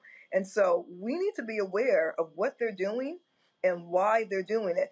And let me say that, all the Greek organizations, all the D9, we're nonpartisan organizations. We just are. And Mr. Kwesi Mfume used to say when he was president of the NAACP, he used to say, we don't have permanent political parties and we don't have permanent people, but we have permanent positions, right? We have permanent positions, not people, not party, but positions. And it is important for people in the D9 to not look at the letter behind the name, the D and the R, but look at the positions people are putting forward. And are those people in those positions going to move your agenda forward? Are those people in your positions going to help your neighbors, your friends, the people who have been left behind in so many ways, communities of color, women, people with disabilities? What are they going to do with those communities? And so, it's, a lot of people want to make it just about R&D, but as Roland said last night, there are Republican Greeks. Heck, there are white Republican Greeks. But it's the positions that people take that we have to look at, and they're trying to put those positions in places, and in the court system, prosecutors, especially prosecutors. So it's really important that we know what we know, that there's a long-term goal here, and if we're not careful, we're going to look up in 5 years, and everyone in these positions are going to be people whose main goal is to roll back all the successes that we have worked for, that my mother worked for, that my grandmother worked for. All those things would be rolled right back. And we've got to know that that is their plan, and not look back, not look past it, not laugh at it, not just assume that no one's going to believe them because they're not rational, logical people. People believe them, right? I mean, January 6th was a real thing. People believe that ridiculousness, and we've got to have a faster game. We have to pay attention to what they're doing, and we have to have a rapid response. Indeed. Phyllis Randall, I appreciate you joining us, and see you going full tilt. You got the Delta Cup. All of it. Yeah, I see all of it. I see. All of it. All of it. Yeah. Look real familiar. Trust me. I've been an alpha now. My God, April 27th will be April 27th will be 33 years. And I think my wife is trying to quickly surpass me with Delta gear. I'm like, look, you ain't even been in there that long now. I'm like, you done bought enough Delta stuff. We fine, we good. There's no such thing as enough Delta stuff. Yes, it is. Yes, it is. That's not a true. That's not a real thing. Yes, it is. I limit Delta stuff to one room in the house. That's it. One room. We ain't spilling over into 3 or 4 other rooms now. All right, Phyllis, I appreciate it. Thanks a lot. All right, but for people to follow me on P Randall Cares. That's my Twitter handle. Please give me a follow. All right, then we'll do. Thanks a lot. All right, bye-bye. Thanks. Take care. All right, folks. Coming up next, my man Joe Madison is in the house. We're gonna talk about his new book, Radioactive.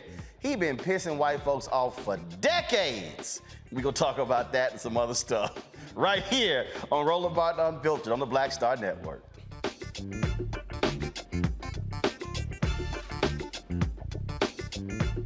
When did you know that this is what I wanted to do?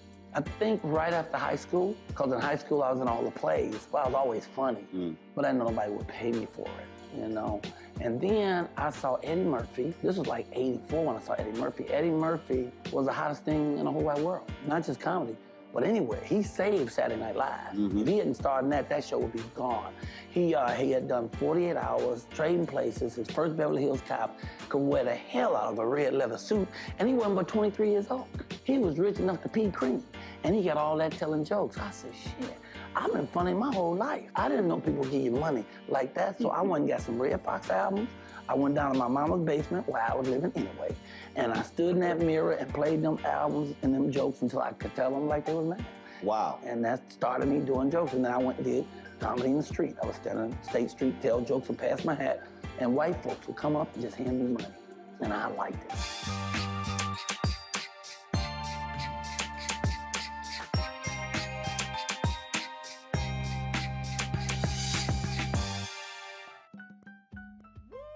We're all impacted by the culture, whether we know it or not. From politics to music and entertainment, it's a huge part of our lives, and we're going to talk about it every day right here on The Culture with me, Faraji Muhammad, only on the Black Star Network. On the next Get Wealthy with me, Deborah Owens, America's Wealth Coach, you'll learn how wealth begins at home and how it can set the right path and the right course. Wealth building, specifically in the Black community, is about making sure that we have assets that can last beyond our lifetime. That's right here on Get Wealthy, only on Black Star Network. Pull up a chair, take your seat. The Black Tape with me, Dr. Greg Carr, here on the Black Star Network. Every week, we'll take a deeper dive into the world we're living in. Join the conversation only on the Black Star Network. It's time to be smart. When we control our institutions, we win.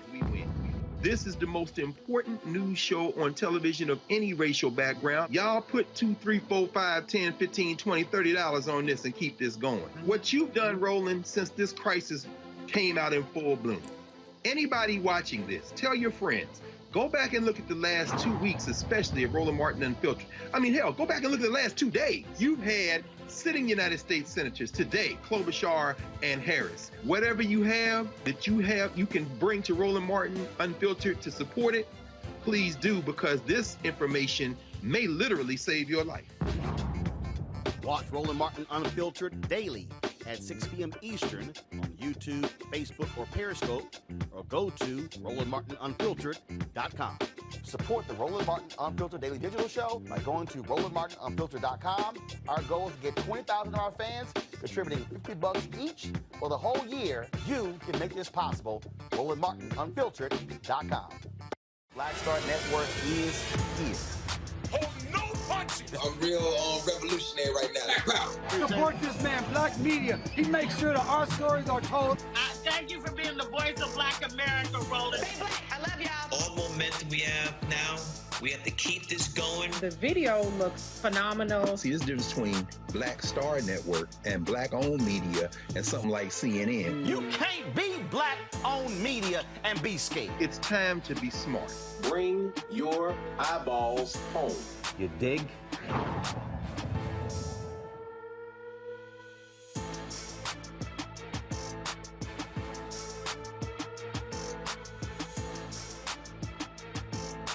On the next A Balanced Life, the Bible says that the spirit is willing, but the flesh is weak.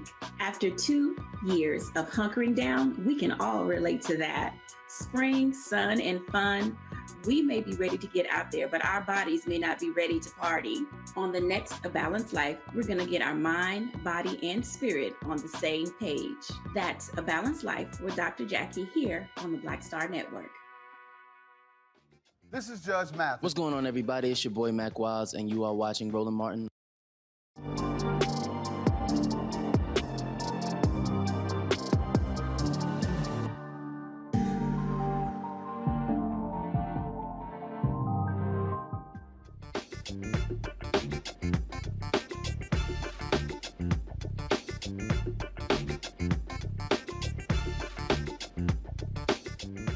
Folks, when you hear folks talk about Sirius XM Radio, they talk about Howard Stern, one of the stars, but Joe Madison is also one of the big-time stars at Sirius XM. It's been on their network for a very long time. He will also take Howard's check, too.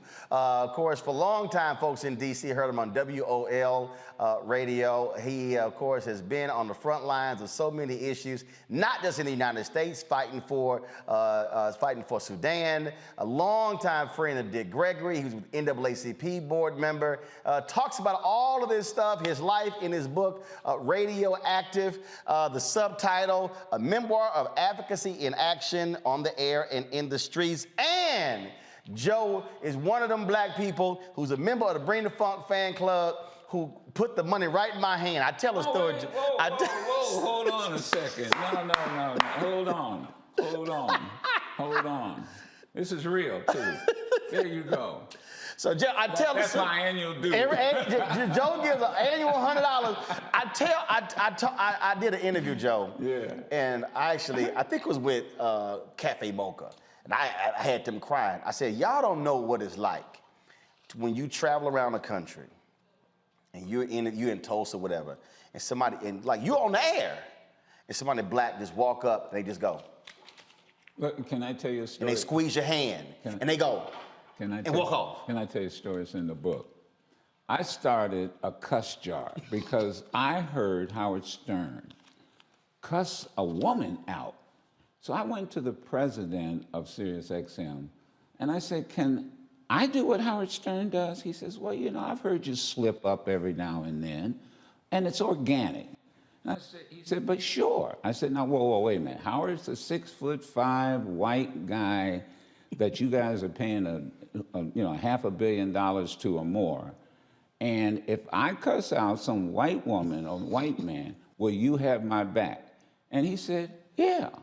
Now, I have my wife with me, who's the executive producer. She's always with me because she's the witness. And we walked out, and I said, did he give me permission to do that? She said, oh, I think he did. So I started doing it. And every now and then, little old ladies would call up, God bless them. Oh, Mr. Madison, you really shouldn't do that. I said, I'll tell you what I'm going to do.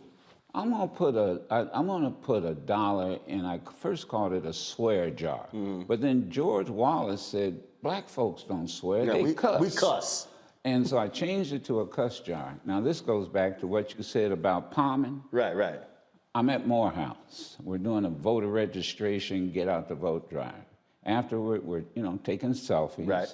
Folks stand up, and the ministers, I walked out of there with $400 in cash, and for the cuss jar. And most of the money came from ministers. They were like, keep cussing. I can't cuss, but you are a surrogate cusser. I had a woman in Tulsa. She said, now, Roland, I'm going to give you this money, but baby, can you just stop cussing?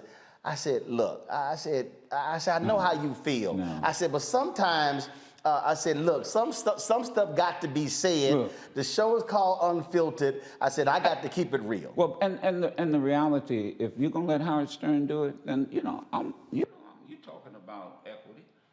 Now, I mean, I cuss. Now, I don't cuss like Reese cuss. No. Reese. Yeah.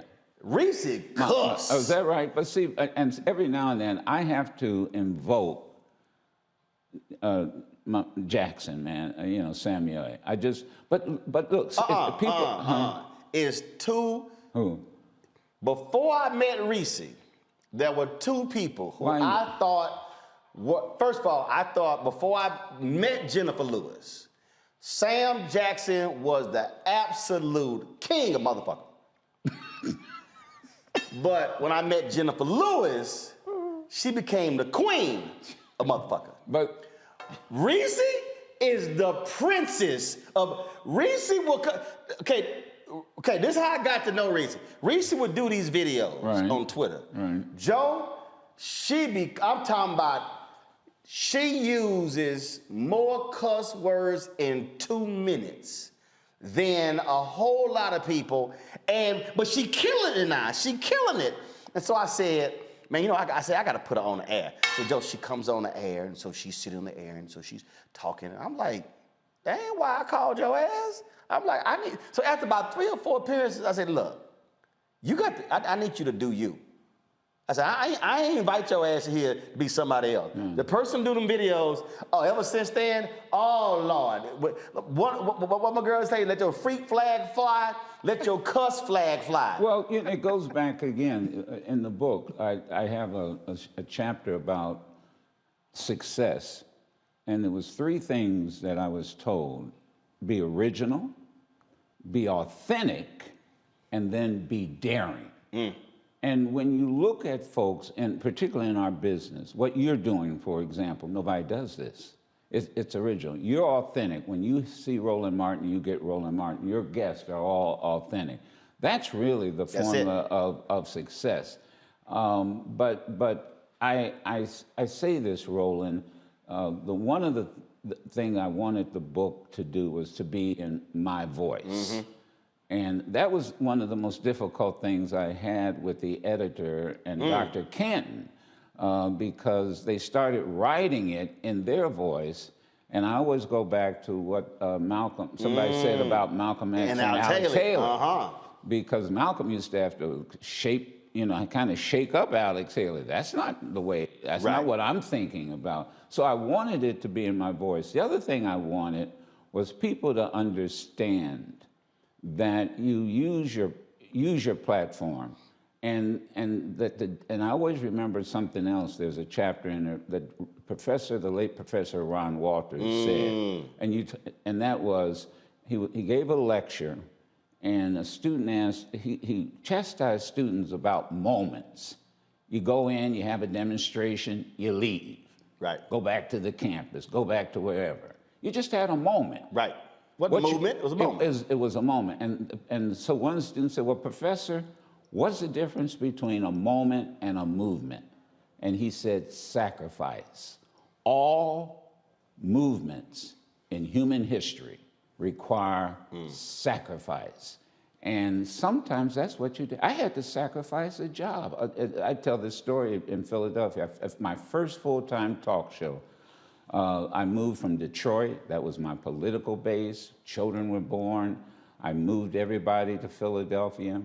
And I was doing a show, now get this, midnight to 5:30 in the morning. And I was only black. And I had the program director and the owner tell me, now this is after. In Philadelphia? In Philadelphia. We're getting too many calls and letters, because this is before social media. You're talking about black folk too much. And so, you know me. So the next day, I decided, you know what I'm going to do? I'm going to interview two people, different viewpoints. So it was Ron Brown, because he was running to be chairman of the DNC, the first black chairman. So I had Ron Brown on 1 hour, and then the next hour, I interviewed Louis Farrakhan. I was gone. And you say y'all want to see black? And then when I came to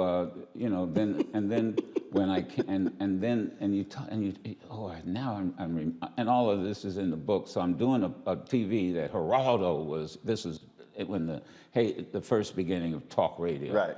And there was this argument about black folk, and talk radio, but there weren't a lot of black folk. And the program director of WABC, Geraldo asked him legitimately, why don't you have any black folk in New York, and you don't have a single black person?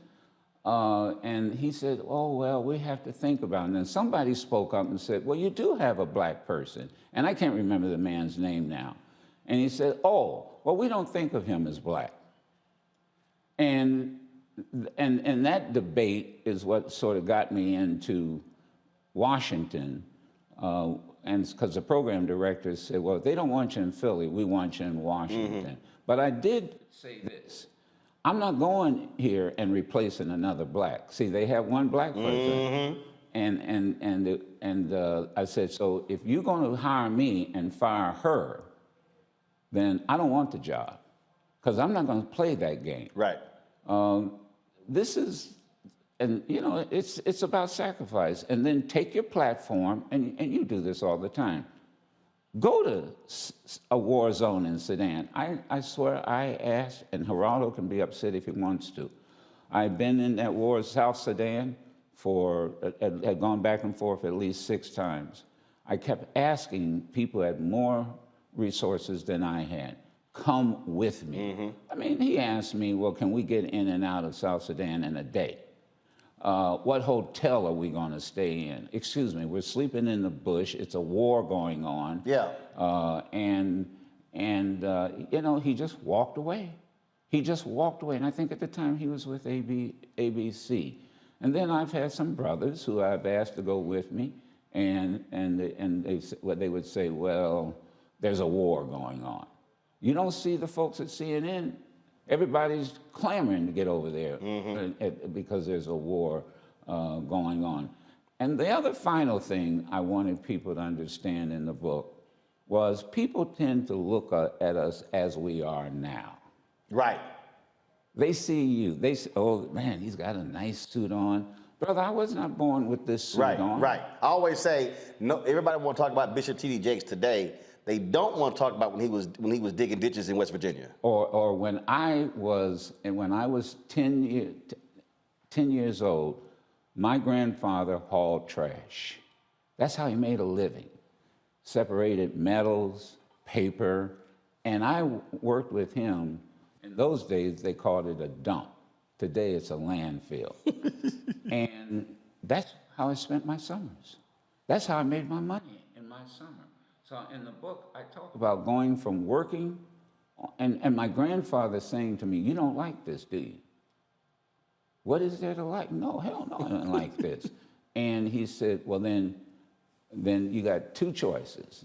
And that is you either go to the military," in those days he said the Army, "or you go to college. But come 18, you're getting out of here."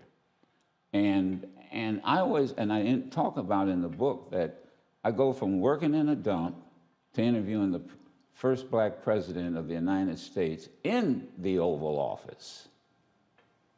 And so I just want people to understand that none of us in this business, first, all of us in this business have to use our platform. And that's what you were talking about all this evening. Yeah. You got to use, everybody can do something. And that's been my mantra.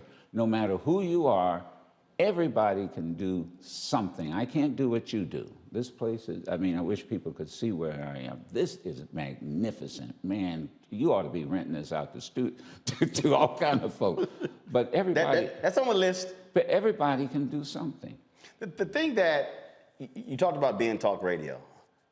And the general public really doesn't think about this. How white folks absolutely dominate talk radio. Oh, yes. But not just talk radio, sports talk radio. Oh. And so how people, I tell people all the time, the media is the second most powerful institution in the world. First being? Guns, okay. The military. Yeah. Get the guns. Any coup is guns first, media second. Right. And to just what you said, it's what you do with it.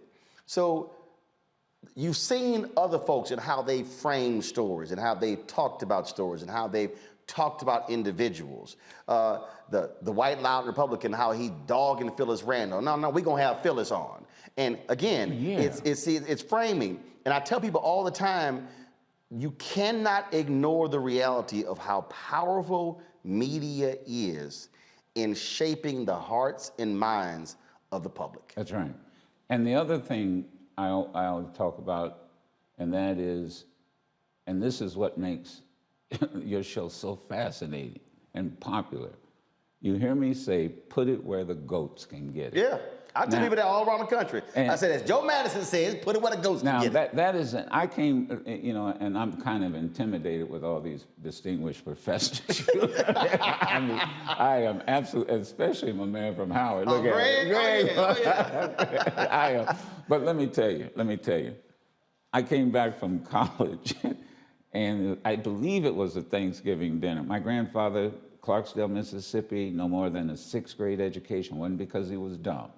It was just what it was. Jim Crow as well, Jim Crow.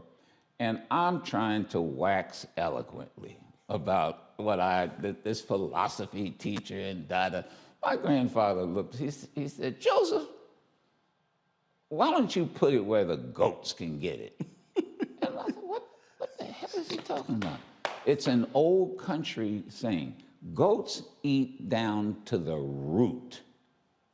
They go beyond the top and they go all the way down. And he said, if you can explain it to me so that I understand it, I imagine that teacher with a PhD would probably understand too. Right.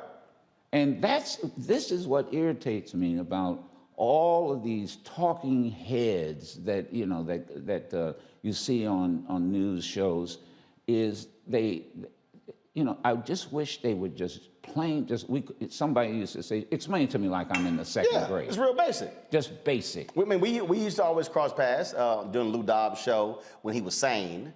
When he was at CNN. People don't believe, but at one point he was sane. Loudoun was absolutely sane. Then he had a lobotomy and he lost his damn mind. Actually, it was talk radio that actually changed him. Yes, it was. It was when he got that radio show. When he got that contract with everything. Because when he got the radio show, it was around the same time that Rush Limbaugh signed for $100 million. Yes. And that's what caused Lou to lose his damn mind. So we used to always do these shows together, and you're absolutely right. One of the things that made me so popular on CNN, I told it straight. That's right. I mean, I wasn't sitting here, and it was a trip because they tried to change my wardrobe. Really? Oh yeah, absolutely. They tried to change. They always wanted, this is how we do it. I said, whoa, let me explain something to y'all. I ain't them. I remember sitting on the set one day, and Joel Klein with Time Magazine, we're sitting there, and someone said something. I said, look, I ain't him. I said, first of all, look at him. I said, he got dirt on his jacket. He wearing some khaki pants and this boring-ass blue shirt. I said, I don't know about y'all, but shit, I'm clean. That ain't me. I said, I ain't gonna never look like him. So I don't care what that, because I used to have a clothes rack that was in my office. I had suits, I had shirts, I had cufflinks, and I would be on the air daytime and nighttime. And they would go, you wouldn't change clothes? I said, oh, a brother can't wear the same thing in prime time he wore in daytime. So they were always trying to figure out, I said, y'all, I'm gonna do me. That's right. And I understood the audience, how to speak to the audience. And the reason that thing I knew was a trip, 2008, the debates had already been scheduled. The first 2 debates, I had speeches. I wasn't in studio. Yeah, I heard you say that. And we lost the first 2 debates CBS. So the 3rd debate, I had another speech. I'm flying from speech. The president worldwide calls me. I get a voicemail. Hey, Roland, it's Jim. Buddy, nothing urgent. Give me a call when you can. When the worldwide CEO call you and say nothing urgent, you know it's urgent. Yeah, you know it. So I knew exactly what. So I called my agent, Mark Watts, and said, Mark, we probably going to have to move that speech next week. I think he's telling me we need you. And when I called him, he said, we need you on set. Right. So I go on set, and that's when they had them huge panels. So they had about 10 of us up there. It was 9. It was 8 panelists. It was 9 panelists. It was 2 anchors. They had 8 seats. I was like, so I'm standing up. And I was like, who gonna be the first black person to see me, who called me or sent me an email about me standing up? It was Spike Lee. Black man can't get a chair? So when the night was over, I was like, yo, what the hell was up with that? They said, oh, no. We wanted everybody to see that you were here. Yeah. That's what they told me. That's when you understand how you have an impact on people, and it's who you're communicating with. You have been doing that, but serious is one thing, but talk about, again, being in D.C. and dealing and talking just regular, ordinary folk, the folk like your grandfather, and how they have a commitment to say, we gonna ride with you, Joe. We got your back no matter what happens.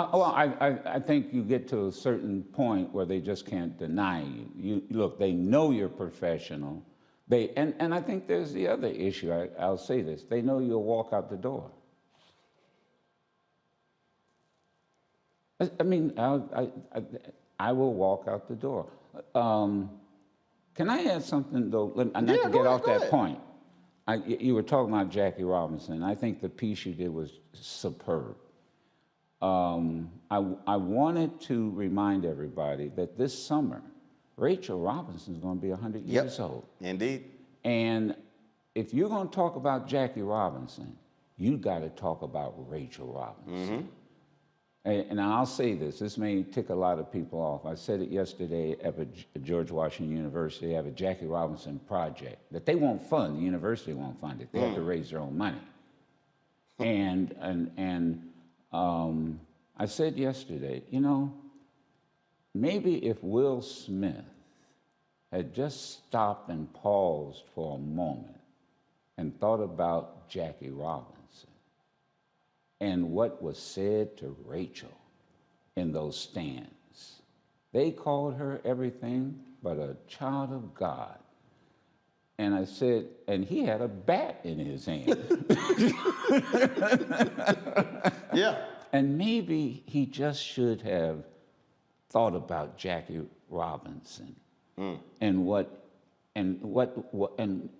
was said about him and the woman he was married to until the day he died. Now, I know there's an argument about who should have slapped who or not slapped and that kind of thing.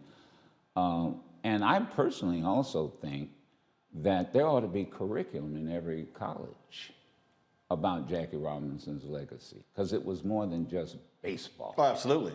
Absolutely. You know. I mean, you read his book, I Never Had It Made. He was a business person. I mean, the professors know better. And was than I do. and was hardcore and challenged his own Republican Party. And there's another issue too. I've been hitting on Fort Hood. Court Now, martial. first of all, well, he was court martial. There is an effort and a petition to change the name of Fort Hood to the Jackie Robinson base. Really? Yes. Look it up. And by the way, so let's start with who was Hood. He was a Confederate general. He was a Confederate general who, by the way, quit the military. So I want the audience out there to go look it up. And I think that's one of the next things that since they're talking about changing the names of these bases. And one of the hardest things to find is the TNT movie where Andre Breyer played Jackie Robinson. It was called The Court Martial of Jackie Robinson.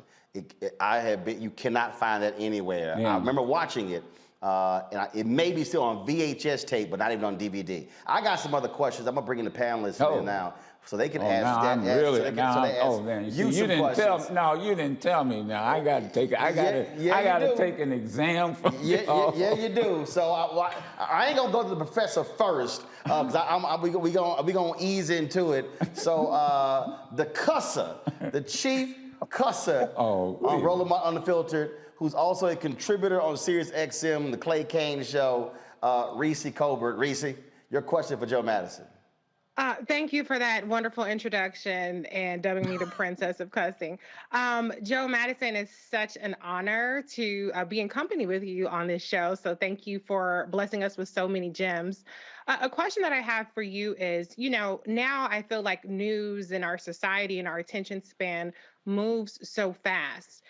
You have such a long career, and I'm just curious, did it feel like that in the other kind of historic and significant eras that we've been through, that things were moving fast and it was easily forgotten? Or does it feel a little bit different, like we have to, push harder to really, get people to see the gravity and the momentous part of what we are experiencing? And I have to apologize. Putting into context, I didn't hear the first part. Putting into context this moment that we're in, all the different things that are going on. How does it compare to other eras that when you've been on? Nothing has really changed other than the characters, and also the means of communicating is a lot faster. I think the reality is.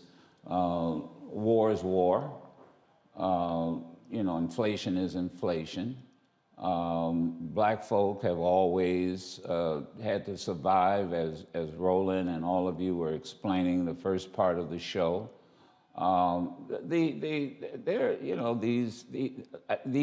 It's something. Maybe the best way to put it, like putting it where the goats can get it. It's Jim Crow's sophisticated cousin. I always refer to him as James Crow Esquire. Same attempts to maintain white supremacy. No ifs, ands, buts about it. It's just more sophisticated.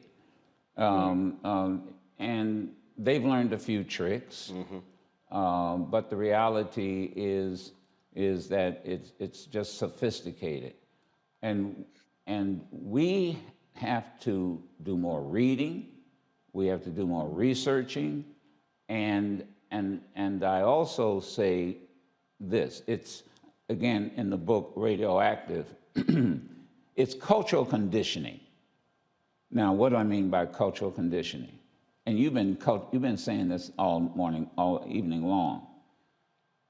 America is culturally conditioned to believe that white is superior, black is inferior, and the manifestation of that cultural conditioning is that blacks are undervalued, underestimated, and marginalized. And some of us are culturally conditioned. That's right. To believe, to undervalue, underestimate, and marginalize ourselves. When you were talking about the monarchs, you can have both monarchs and blacks in Major League. I mean, but we have to recondition. That's right. Our culture, and culture is the for me, I say reprogram. Yeah, but it's the same thing. Right. Yeah. And culture is the hardest thing to change. Yeah. And in any country, culture is the most difficult thing to change. But see, what you said about when you talked about if Will had stopped and thought about Jackie Robinson, it's about being intentional. Just what I was saying, when I was picking shoes, I could have said, I'm gonna wear the white pair of shoes. No. I'm gonna specifically wear those because they're black-owned company. That means stopping yourself, thinking it through, taking that moment, thinking it through. No, I'm wearing these for a reason. And I think what happens is we have gotten. First of all, I tell people all the time, we have to really not appreciate, but understand how powerful white supremacy was in terms of how it's so deeply ingrained into our psyche and white folks that, yeah, we can look at something, and I get it all the time where somebody's like, yeah, but when you gonna get you a real show? Yeah. I'm sorry. Yeah, what the hell is it? What you mean real? Oh, let me tell you about and they really mean white. Yeah, I have a chapter in the book where I talk about, people always ask, how did you get the handle Black Eagle? And when I first started using that handle, folks went crazy on the radio. I mean, these white people went nuts. Now, the managers didn't, because what are they going to tell me? I can't say it. And let me tell you how it came about. I was following Oliver North. We're in a meeting with a talk show consultant who was bragging about Oliver North. Oliver North had never done talk radio before. Oh, he's the Captain Kirk of this this Enterprise ship. And I said, well, what are we? We're not oatmeal. I mean, what are we? And he brushed me off. So I left the meeting and got in the car with Dick Gregory. And I said, you know what? I think I'm going to start calling myself the Black Eagle. I'm in Washington. Right. National bird is the eagle.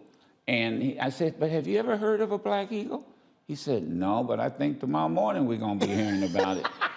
But guess what happened?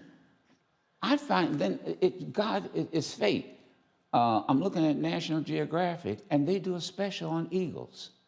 And the biggest, largest eagle species is a Black Eagle. Wow. And then you would have white folks call in and say, well, if you the Black Eagle, I'm the white pigeon. And I said, well, just remember, eagles eat pigeons. So, I mean, I just think you have to be original, you have to be authentic, and you have to be daring. Yep. That is, and you know who told me that was Aretha Franklin. The queen. Yeah, because when you hear Aretha Franklin, that's who you hear, and you know it. Yeah. And remember, she wasn't a big success when she first started out because she was doing other people's... She was doing covers. When she decided to be authentic, there you go. That's when she became a hit. There you go. That's why, and I say this, and that's why I consider you a brother and a friend. You're authentic. And people need to understand that. You are authentic. And folks just don't like it, just gotta get used to it. Whatever. Yeah. Whatever. Terrain Walker. First of all, Joe, it's an honor and a privilege to be in the same space with you. First of all, this is amazing. My question to you is, well, there's always been a history with black entertainers and black reporters and black radio people where they were basically the voices of the community, and they were able to interpret world events to the community. And my question to you is, do you feel like some of that legacy has been lost? How can we bring that back? How can we revitalize the idea of black people like yourself, like Roland being the griots for the community and interpreting black communities to the world and the world of black people? We've always had in these cities, in each one of these cities, you had a Black Eagle, you had that voice. Yes. It could have been a DJ, it could have been a talk show host, it could have been a columnist. And what Duran is saying there was a congressman during Reconstruction period. He was known as the Black Eagle. Yeah, go ahead. And in many ways, I think what Duran is saying is we've lost that. And so how do we bring that back where we have these voices that, to your point, that are sacrificing for the collective, and I'll add to what you said, Duran, who are not all about getting them the check, but is really about representing the people in the community. I don't know how to answer that. I really honestly don't know. I think that's maybe one of the reasons I did the memoir, is what made you? What made you? My grandfather, working with my grandfather in the trash truck. What made you? Was my minister at St. Margaret's Church, who was a brilliant man. What made you? It was a football coach who, by the way, my first football experience, I got kicked off the team because I was active in large part in the Black student movement. This is, and some of you may know this, and that is we were trying to get Black studies on these campuses. Brothers are getting kicked off the football teams around, go read this, around the country because they wore afros or because there was a Black student movement and ball players were looked up to. And if you walked around campus maybe with a Black band as part of the protest, the coach would call you in and say, you take that Black band or you lose your scholarship. And some folks wouldn't do it and they'd sacrifice their scholarship. That's the best way that I can answer it. Our perspective is what creates us, and our experience creates our perspective. And so I guess it was all the things I went through, and that's why it was a challenge writing this book, because I had to go back, and the editor kept saying, well, why did this happen? Why did that happen? And so it's based on your experience. Why are you the way you are? Why are these professors the way they are? And what makes you you? What makes you you? The way I would answer what Terrain asked is this way. I am who I am today because there was a Black newspaper that I worked for. John Ware was a former city manager of Dallas. He left to run a $1 billion investment fund for Tom Hicks, a big private equity guy, later bought the Texas Rangers. And when I was at Tom Jones, BlackAmericanWeb.com, and and then when I got fired from there, and I was sitting here trying to do some other stuff, and I would call John. And this is what John always said.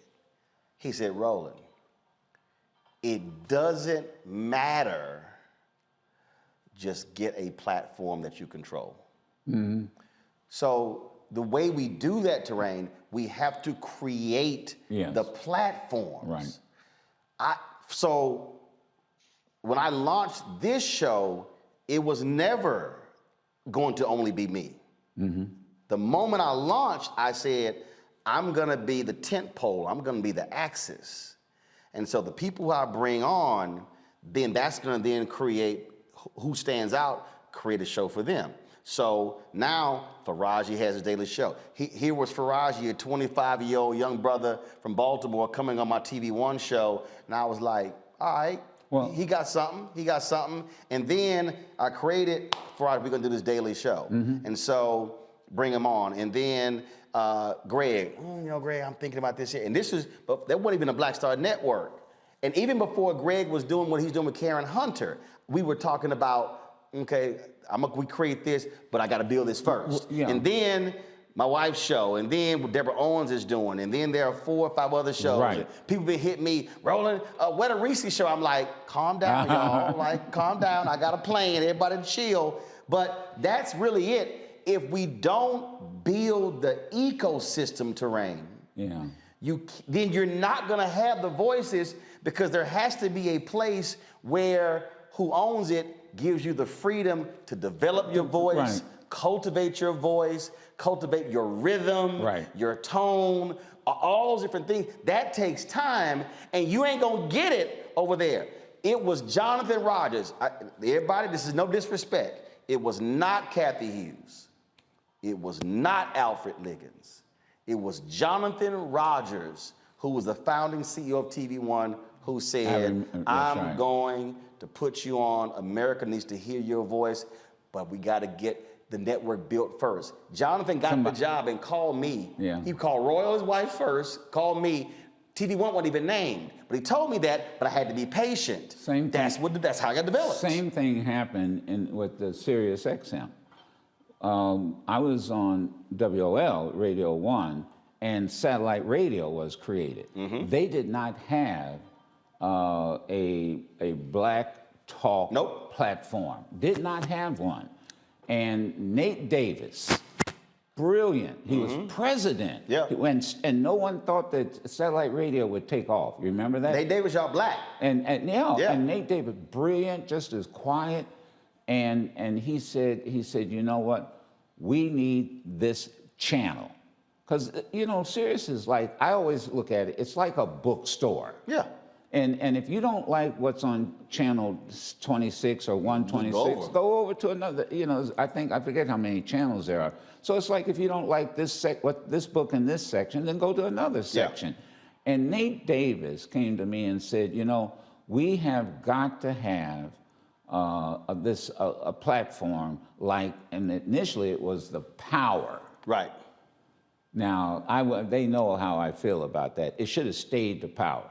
But, you know, some brother came on and said, well, I don't like news, and, you know, and the Power sounds so 60-ish, and I'm blowing them out, but that's okay. And say, let's change it to urban view. First of all, I hate when they slap urban on anything. I'm like, just say black shit. Don't. Yeah. I hate. Dude, I can't. But wait a minute. I can't stand when they throw urban in it or soul. But wait a minute. You got the Patriots channel. So that's the right wingers. You've got what is it? Progress. And that's the liberal channel. Basically the liberal. The POTUS channel. Politics of the United States. Now, why can't you? And I've argued this. Why can't you have the black channel with all these brilliant minds you have and call it the Power? And so what I've been told is, you know, it is what it is now. You guys are really popular, so don't change it. And I'm saying, okay, I'm still gonna cuss. So, no, I'm teasing. Dr. Greg Carr. Oh, I'm really intimidated now. Oh, no, God. It's the opposite, Baba. I tell you, man, I could just sit here and listen to you all night. I want to add my honor and respect given to you. Like Reese and Terrain said, every time that I've been around you and seen you, it's just an honor, brother. Sometimes to shake your hand and stand there and listen. I remember the first time I saw your studio in Sirius XM in D.C. I went down to do Wilma Leon's show on the weekend. We walked by, I said, that's where the Black Eagle sits. And I'll never forget that. But you know, I guess my question is very broad, and it kind of echoes what Reese was asking, Brother Madison. And I know my old classmate Dave Canton probably gave you hell because he, like me, is an academic and trying to put words in your mouth, and you had to get him straight. But he says in the beginning of your book there, Radioactive, he says, you know, you always remind us to listen with our third ear. Right. And so looking forward, and you and Roland are really talking about this, but I wonder what you see with your third eye, what you hear with your third ear about the future of media generally. I don't know if radio will ever be displaced. I mean, we all grew up on radio. Hearing your voice got us through many a challenge in our community. But I wonder, as you're looking forward with legacy media seemingly coming apart at the seams, you know, what do you see in terms of breaking through all the noise and really capturing the imagination of our people, particularly as it relates to information? And thank you for your continuing work, Bob. With this whole this whole piece about listening with the third ear and reading with the third eye. That came from a older politician. I remember the ride from Detroit to Lansing. He was a state senator. And he said, look, young man, and I was just brand new running the NAACP. And he said, the best of what's his name, Will Rogers. Will Rogers? He said, yes, there's a book out, read The Best of Will Rogers. Now, who is Will Rogers? Will Rogers was like the Johnny Carson of his day on radio. You know, he was the one that would say, you know, Congress is the second oldest profession. I mean, and people would listen to him. Oh, homespun. Oh, yeah. But political humor. Yeah. He was, now, the other thing he said was listen with a third ear and read with a third eye. See, and so to answer your question, too often, and we take what we see and not realize what's really being done in the background. That's that third eye that you see. What is that news story? What's really behind that news story? So again, yeah, radio will always be around. I think it was a point in time where I think we used to say whenever people would take over a country, there would be a revolution. First thing they take over is the radio station. Yeah. After the military, it's media. They take over the radio station, and we see that. Radio station, newspapers. And so here's where I think it's going, and that is everybody now is a potential communicator. Yep.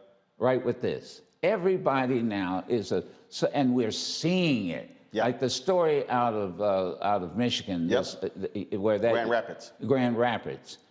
And you know, this guy, the passenger, became a reporter. There you go.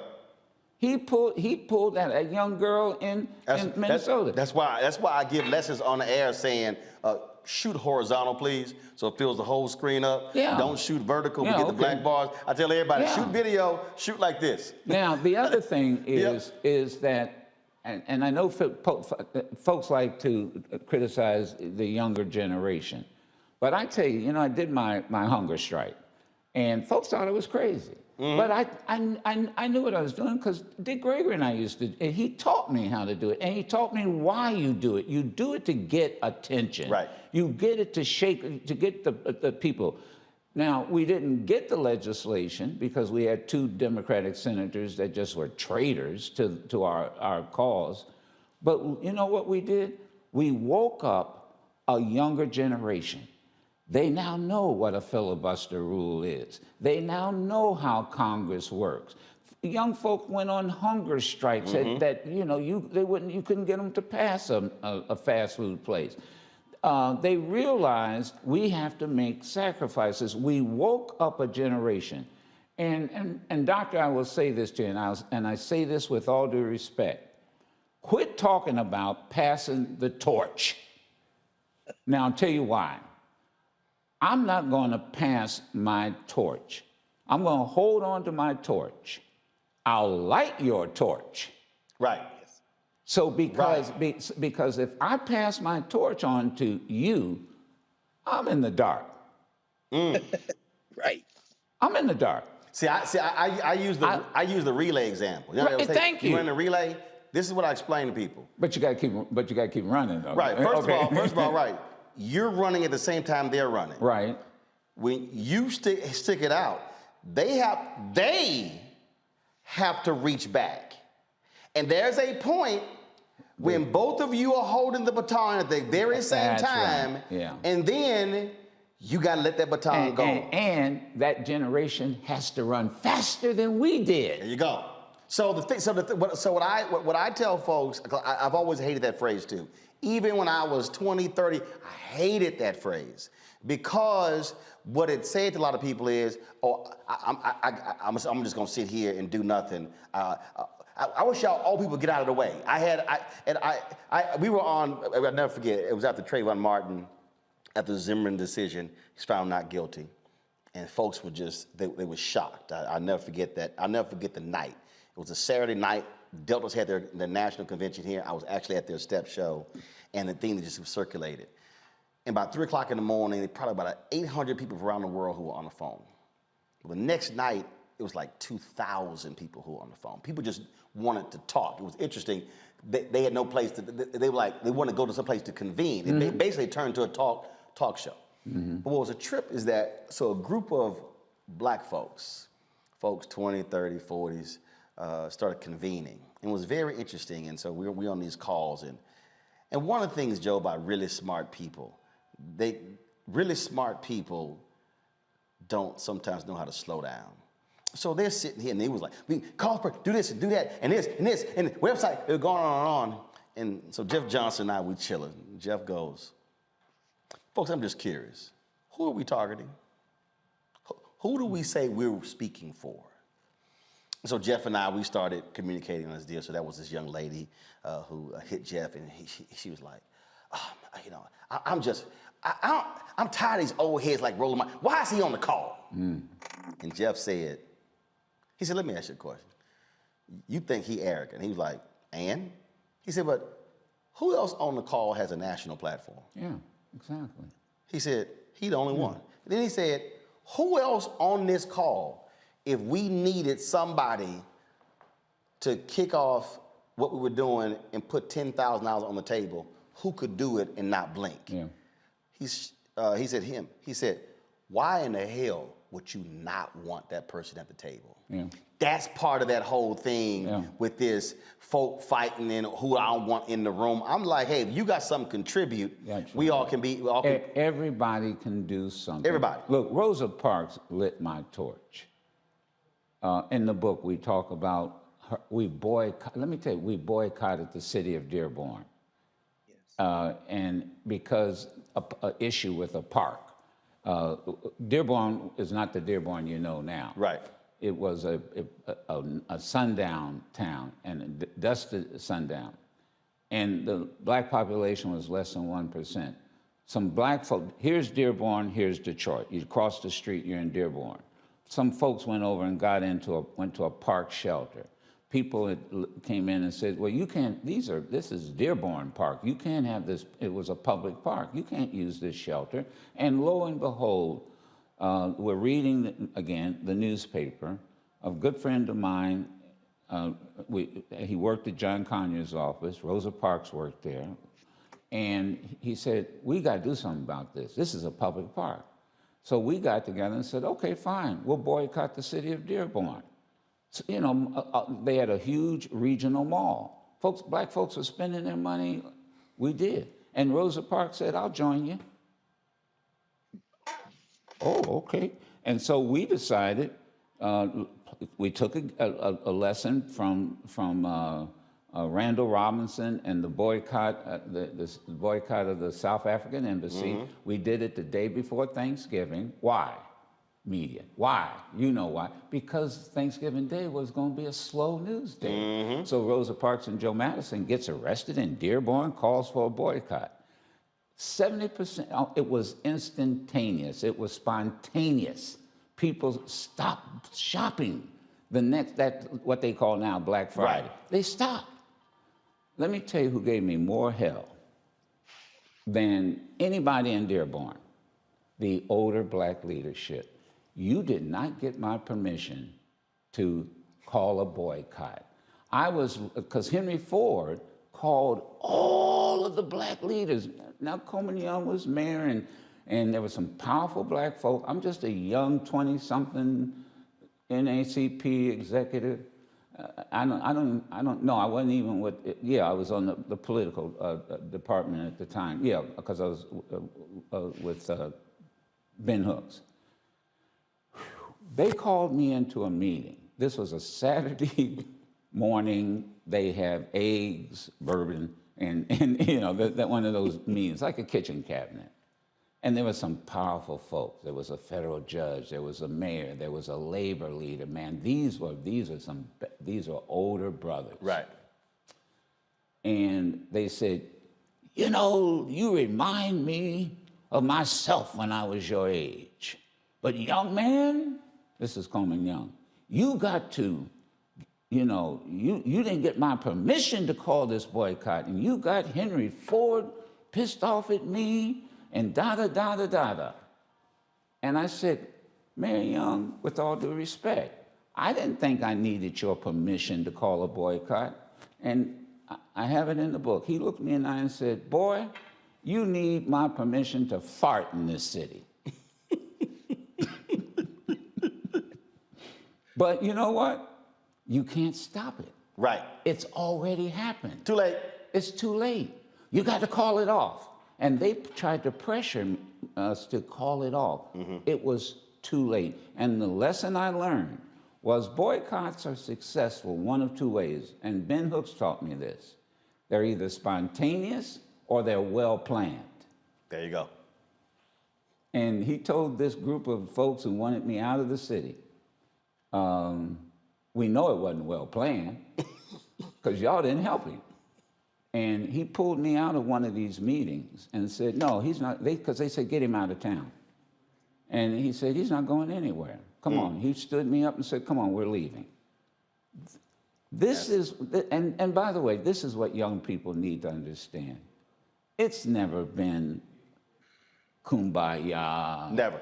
We've always, you know, Dr. King wouldn't go on the the bus rides, on the freedom rides, because he thought it was dangerous. Kennedy said, talk him out of it, talk John Lewis out of it. And they say we're still going. Yeah, and that's why all of this is in the book, and that's why it's radioactive. And I got that, I got to give credit to Ron Daniels, our brother Ron Daniels. He said, you know, you're just radioactive. And I always remember that from the good professor. We're going to go 7 more minutes. I know we're over. We're going to only go 7 more minutes. See, when you have your own show, you can do that. That's true. That's true. But I'm also, you paying. I got to pay overtime. I'm going to do this. So the panel, you can have another question, but I'm going to ask a couple first. First, who black gave you the most difficulty interviewing them? Where they were like just getting on your damn nerves, and you had to just like, where it got contentious, it got hot. Nobody. Who? So was there anybody? Did you have any interview where it was a battle? It was a. You know, that's interesting. I hadn't thought about that, but I can't think of anybody, like you said, who was black. No, I really can't think of anybody. One of the things I always do, and you know why this is important, I always prepare. I've known you for, decades. I still prepare. When I come, because the one thing is true about the Roland Martin show, I don't know what he's going to ask. I don't know what attitude he's got. I don't know what Roland took out of this book. And so, but, I have to be prepared. Now, and I say this because I got to tell you, I've had some difficulties with elected officials that really piss me off because they want the questions in advance. Right. And you got to stick to these questions in advance. I'm not going to give you the questions in advance. First of all, I don't always know. I have a set of questions. The staff, Sherry, my wife, is the executive producer, Sam Nassau. They put questions together. And sometimes I'll use those questions as a springboard. But Larry King taught me something, and that was that the next question is always based on the last answer. Go. Absolutely.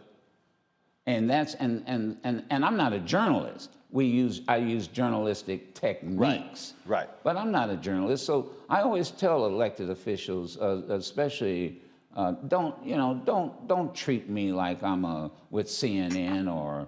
A matter of fact, you ought to do what Trump learned how to do. Trump knew how to use all those folks over at Fox. Yep. And they'll tell you they're not journalists. Right. If anything, they're advocates. Oh, absolutely. And what do you have here? You've got folks who are journalists, but they also are advocates. There you go. Yeah. I mean, so that's how I would answer. I really don't think any. I got a few. Okay. Who did you interview that you stand out. You would just, you're a professional, but man, you were a fan, and to sit across from them and get to talk to them and interview. Rosa Parks. Rosa Parks. Really, Rosa Parks. And that's like asking your favorite child. Because she was just so honest in her answers. She didn't have to, she's at that stage in her life, there's no pretense. I don't have to impress you, young man. I'll tell you another person, Berry Gordy. You know, I'm a Motown guy, and Berry Gordy, just honest, straight up answers about all these folks that that I've come to admire. And I'll tell you somebody else who I became a big fan of, Michelle Obama. I've interviewed I tell the story in the book about they called me, the president would like you to, would you mind doing an interview with the president? It was midterm. Republicans are going to take over the Senate and the House. And I said, sure. And so what time do you want us to place the call? Oh, no, we want you to come into the Oval Office. Excuse me, this is radio. I'm not bringing it, I don't have a TV camera. But I knew what the game was. I'm going to bring Joe Madison into the Oval Office. It's radio. We could have done this by phone. Right. Oh, and by the way, Brother Madison, Joe, let's sit right here where all the world leaders sit. We have a photograph of it in the book with the fireplace. That's when I look at this fireplace, I'm reminded. Hey, Greg, I ain't get that call. And the one thing I learned, so how much, and they said, well, you only have, what was it, 10 minutes or something with the president. Now, And he was always long-winded. Well, and I never interviewed a president of the United States, so I went to a friend of mine, and I said, I only got 10 minutes. It takes him 10 minutes to answer one question. And this person reminded me of something. This is what I remind everybody. He said, Joe, forget that. That's staff time. Right. He'll tell you when his time is up. Yep. Man, we went for 25 minutes. There you go. Now 25 minutes. Now was that so? Now was that interview September or October 2010? October. Okay. So, and let me tell you what. But here's the funny joke. So we get to it. We're now into the interview, and I hear this. Woof, woof, woof, woof. It's the helicopter coming, and to Marine One. And it lands outside, and he stops the interview. He says, "Oh man, Joe, brother, I got to stop. My ride has gotten here, and you don't want a brother to miss his ride." But Michelle Obama is real, no pretense, and we just clicked just like that, because of her experience. Her experience is quite different than his experience. We just related. She was just she put it where the goats could get it. So before I go to panels with questions, so let me tell you how that interview and others happened. With who? Oh, okay. Obama in the midterm. Oh, go ahead. Yeah.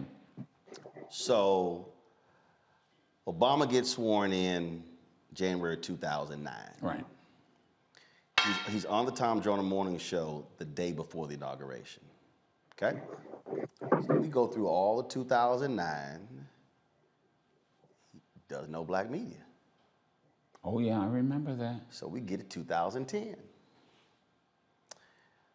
When I would do Joyner, I would connect before, and we'd be on before. And so Tom was constantly complaining, how in the hell Michael Steele has been on my show more than the president? Yeah. Tom was like, all the stuff I did, all the stuff I... Yeah, and we were all going through that, having that train. So Hurricane Katrina anniversary is August 2010. Obama does this sit-down interview with Brian Williams. I said, enough of this shit. I sent Valerie Jarrett an email. I said, y'all gonna have to learn how to come home. I said, We've had Michael Steele on 3 times. Y'all ain't done Tom, Steve, Joe. I see interviews with everybody. Yeah. I said, we got midterms coming up. We waited all of 09. Here we are, more than halfway into 2010. Y'all need to be talking to black radio and black media. That's true. Okay, I got you. That's true. So the next week, he's on Joyner. So they start scheduling him. Yeah. And when he comes on, he apologizes to Tom. You know what? I should have been doing more of this. I should have been here earlier. But I sat there and I said, no. So Tom was trying not, I said, no, I'm gonna tell her. This don't make any sense. Now, everybody who's watching, y'all remember when I was going off on Speaker Nancy Pelosi. So let me tell you what happened. So I called Joe.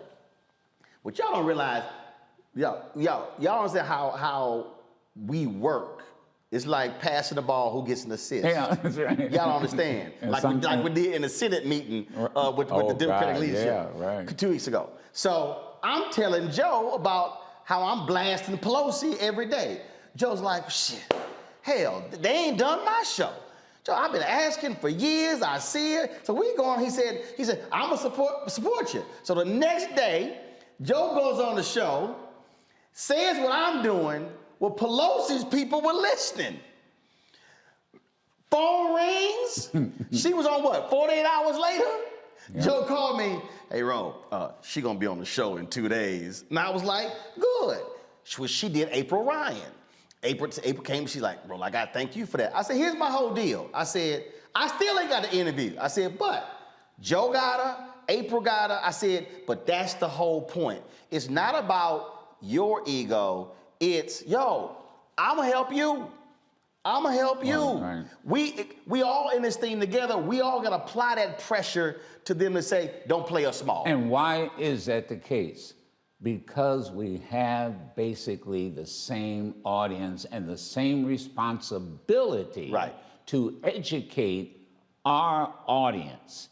That's why. So to Terrain's question, part of that, how do you create that group?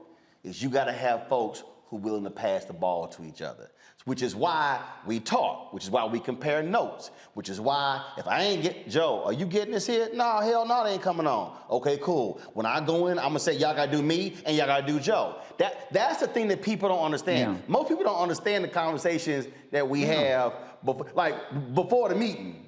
Right, and so like, look at here, we're going to this meeting. And that's why I said when we first started. So like when you hit them about Africa. Oh, yeah. What happened? Yeah. I said, hey, Joe, we going to hit Sudan, Cameroon, Ethiopia. That's right. Give me a name. Roland, put this person on. That's how it happens. Because I had gone to Sudan with the brother from South Africa, and he had been begging Madison, you got to get folks talking about the fact that 70% of the folk in South Sudan are starving to death. But the point is, we who are in with the platforms can't be so selfish where we don't talk to each other and work with each other. All right, next round of questions, final round of questions.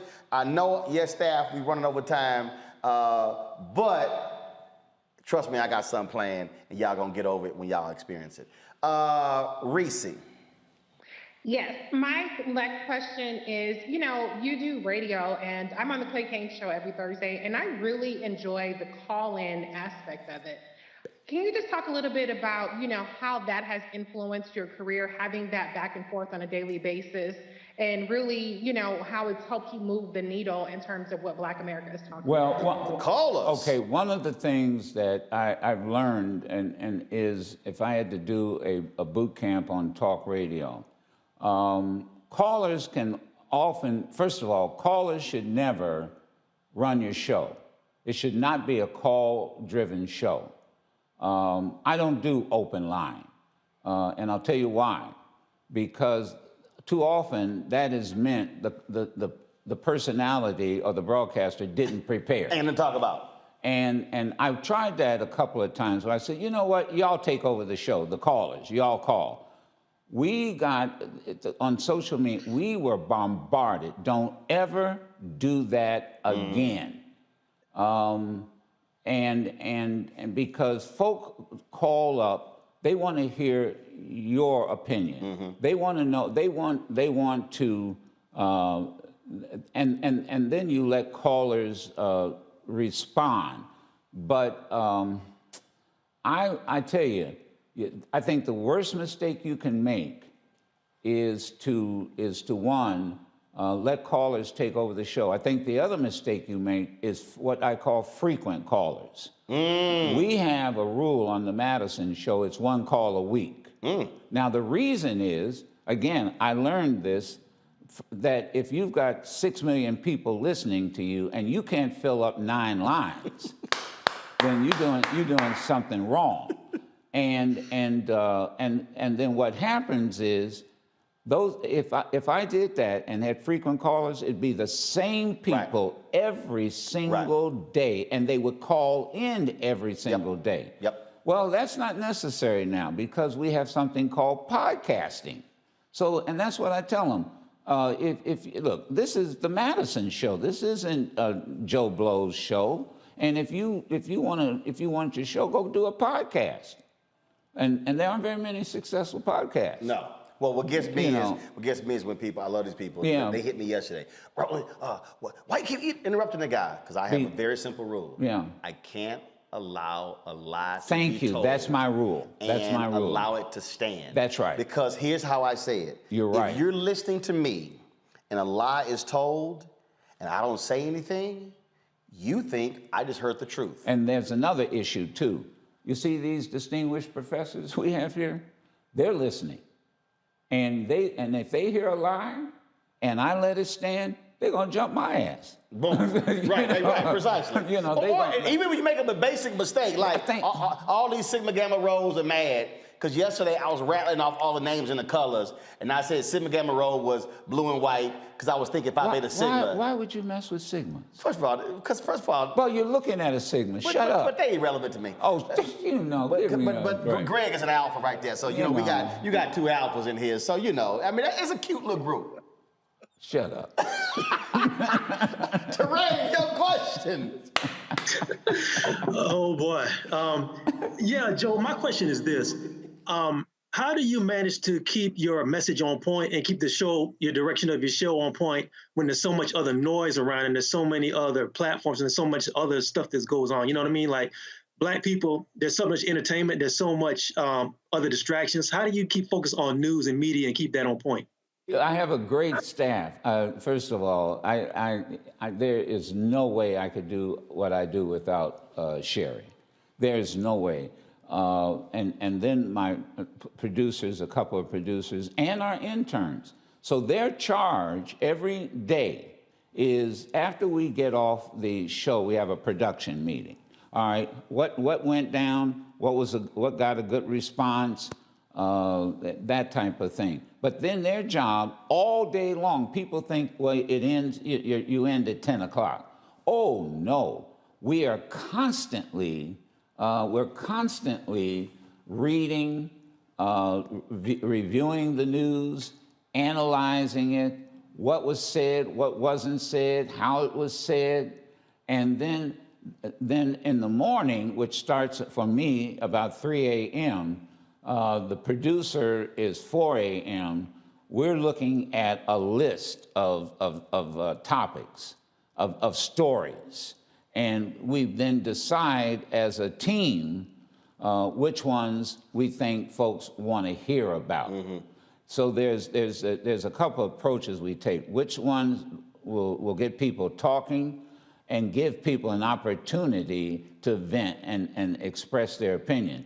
Then there's a list of shows, what are you going to do about it? See, I can't, for example, when the slap heard around the globe, the world, there isn't anything I can do about that. Right. None of us can do anything about that. But I knew damn well that we were going to spend 4 hours talking about it. So that, so that's how I do. But the most important thing is thinking critically. Again, with that listening with that third ear, reading with that third eye. Am I hearing the truth? Is there a story behind the story that people need to know so that I'm really educating my audience? And then the final thing I do is to debunk all of this lies, and the critical race theory was it comes to my mind. And I'll say this, I was thinking of this while we were sitting here, Roland. We all were arguing, oh, they don't know what the critical race theory is. They don't know what the critical race theory is. And that was that people kept saying. And I didn't know what the critical race, I hadn't heard of it. But I think that's the wrong thing we should be saying. We should be saying, what is the critical race theory? Right. We should be educating ourselves as to how it got started, who was the architect, what it is meant, and quit responding by saying, well, they don't know. Well, the reality is, we didn't know either. Right. That's what I said. We didn't know either. I tell people, I said, I done run 3 black newspapers, black radio station, black website, black magazine. I said, I had never heard of critical race theory. So our responsibility is to educate. And that's the umbrella that I educate. And then once you're educated, then what are you going to do about it? I keep going. I see, and I get these folks that call in. This goes back to the first question about callers. Go ahead. Go ahead. Now, here's my final question. What are you going to do about it? Not what is Roland going to do, not what Madison's going to do. What are you prepared to do about it? And you usually get crickets. Yep. Same thing. Because most people don't do anything, and that's why we call it radioactive. And look, I did the same when I was on WVON in Chicago. I would do the exact same thing. Don't sit here and call bitch and moan. What you gonna do? All right, final question from the panel by Alpha. Brother. I appreciate that, Roland. Well, we know, Baba Joe, you and Baba Dick Gregory, another Alpha, was thick as brothers. So, I mean, we know you ain't got nothing against Alpha. That was your man. So, anyway, I want to ask you about something that you undertook in terms of action right around the time, a little bit after the time the book came out. Of course, we all remember in November you started that hunger strike. Yeah, so November 8th. Right. Yes, sir. And so I guess my question is, you mentioned Ron Daniels, you mentioned the great Ron Walters, you've seen and been at the center of so many battles, political battles. You know, obviously a sense of urgency animated that decision. You literally put your health on the line, sacrifice. I guess my question is, looking at this country right now, how close do you think this country is to a potential political fracture? Given the fact that you said, look, I feel so strongly about this that I'm willing to put my health on the line. We've got to get this right. How close do you think this country is? Are we on the verge of something that maybe we've never seen before in history? Oh, yeah.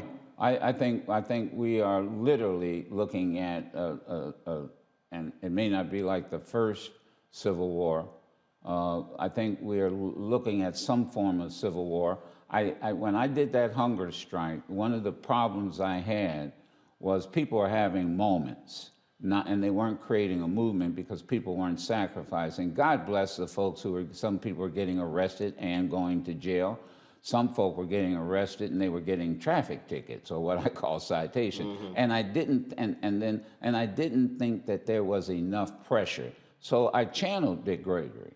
I kept thinking, what would Dick do? And I talked to his son Christian, and we had a very lengthy conversation. He said to me, he said, you know, Joe, you know what Dick would, my dad would do.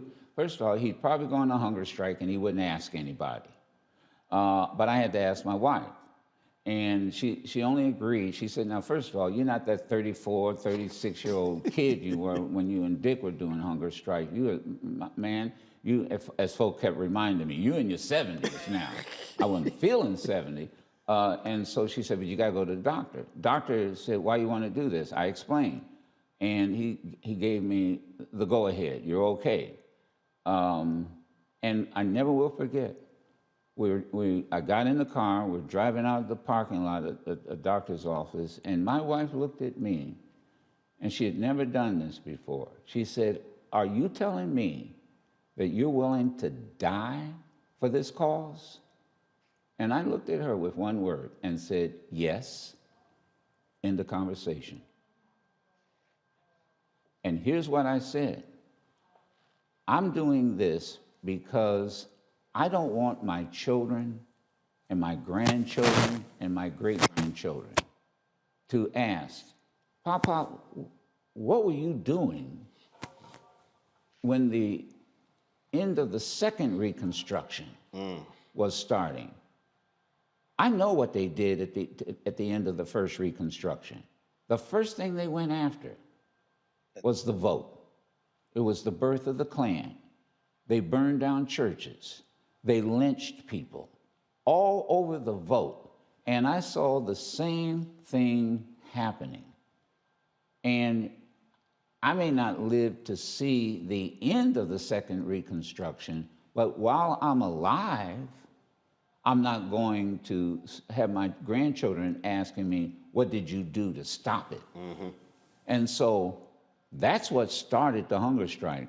I think we are just a hair trigger away from some real serious conflict if we don't stand up, speak up, and I'm telling you, November 8th, and I'm saying this to everybody, don't sit here and wait until October to get started. That's right. Don't wait till September to get started.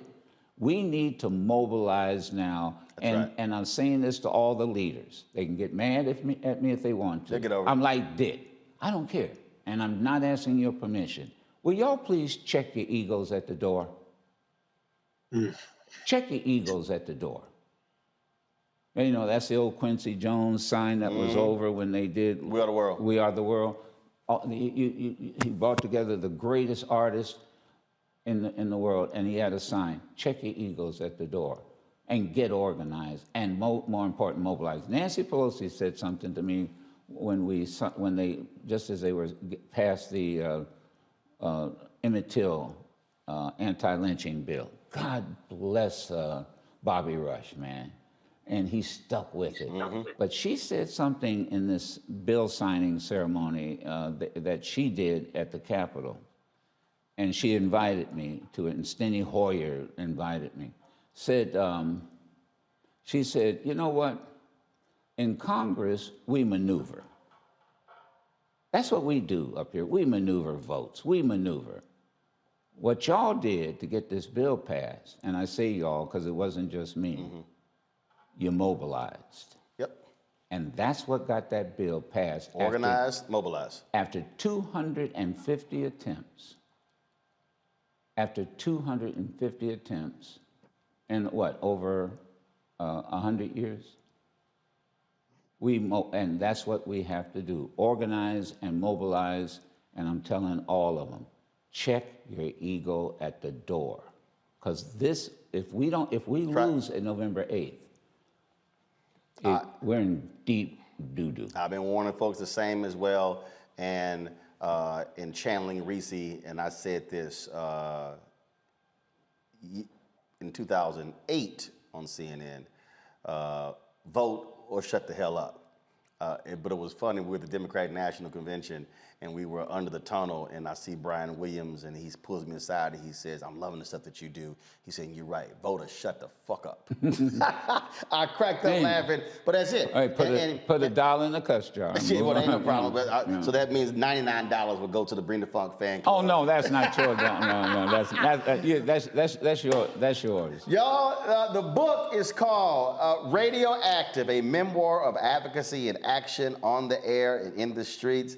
My man, my homie, my friend, Joe Madison, y'all, I'm telling y'all to relax. We talk all the time offline. We see each other. I hope they realize this was a treat, man, because we haven't done this on air. That's true. That's true.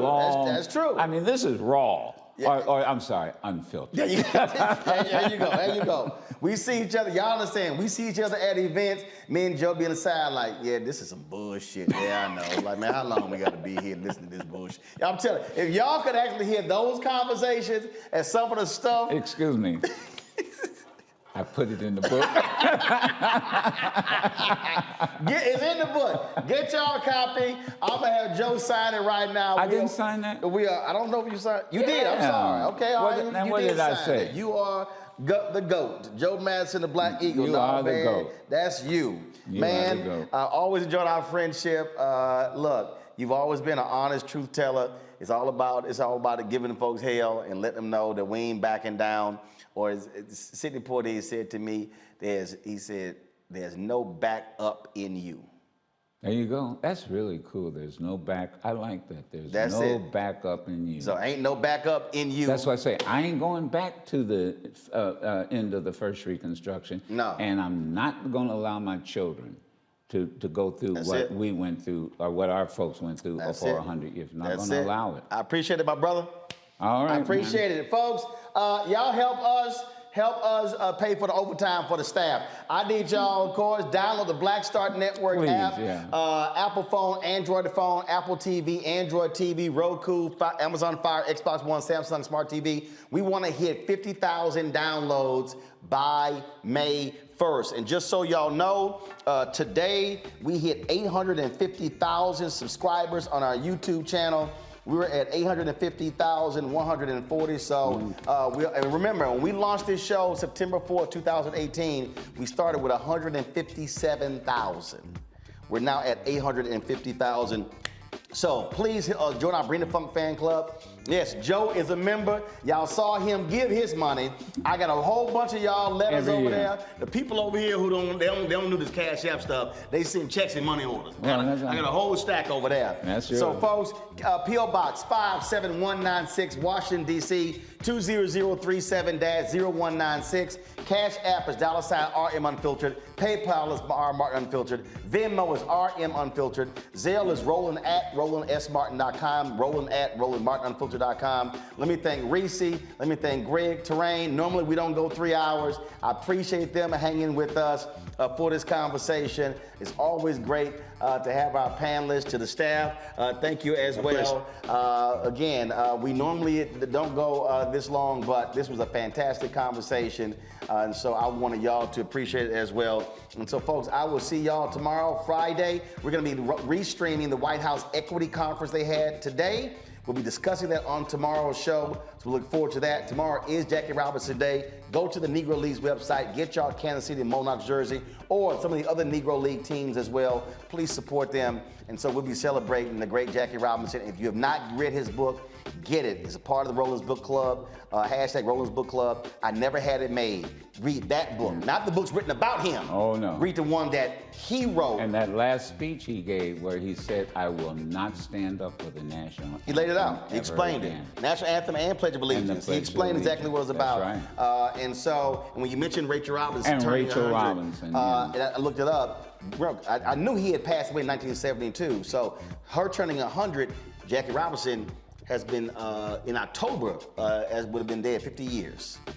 So she's lived half of her life carrying his legacy, and he's been gone for half of her life. Folks, that's it. I'll see y'all tomorrow. Y'all know how we end the show. You know how we do in the show? No. We always say holla on 3. You ready? Holla? Holla. Like holla? That's it. That's it? That's it. 1, 2, 3. Holla!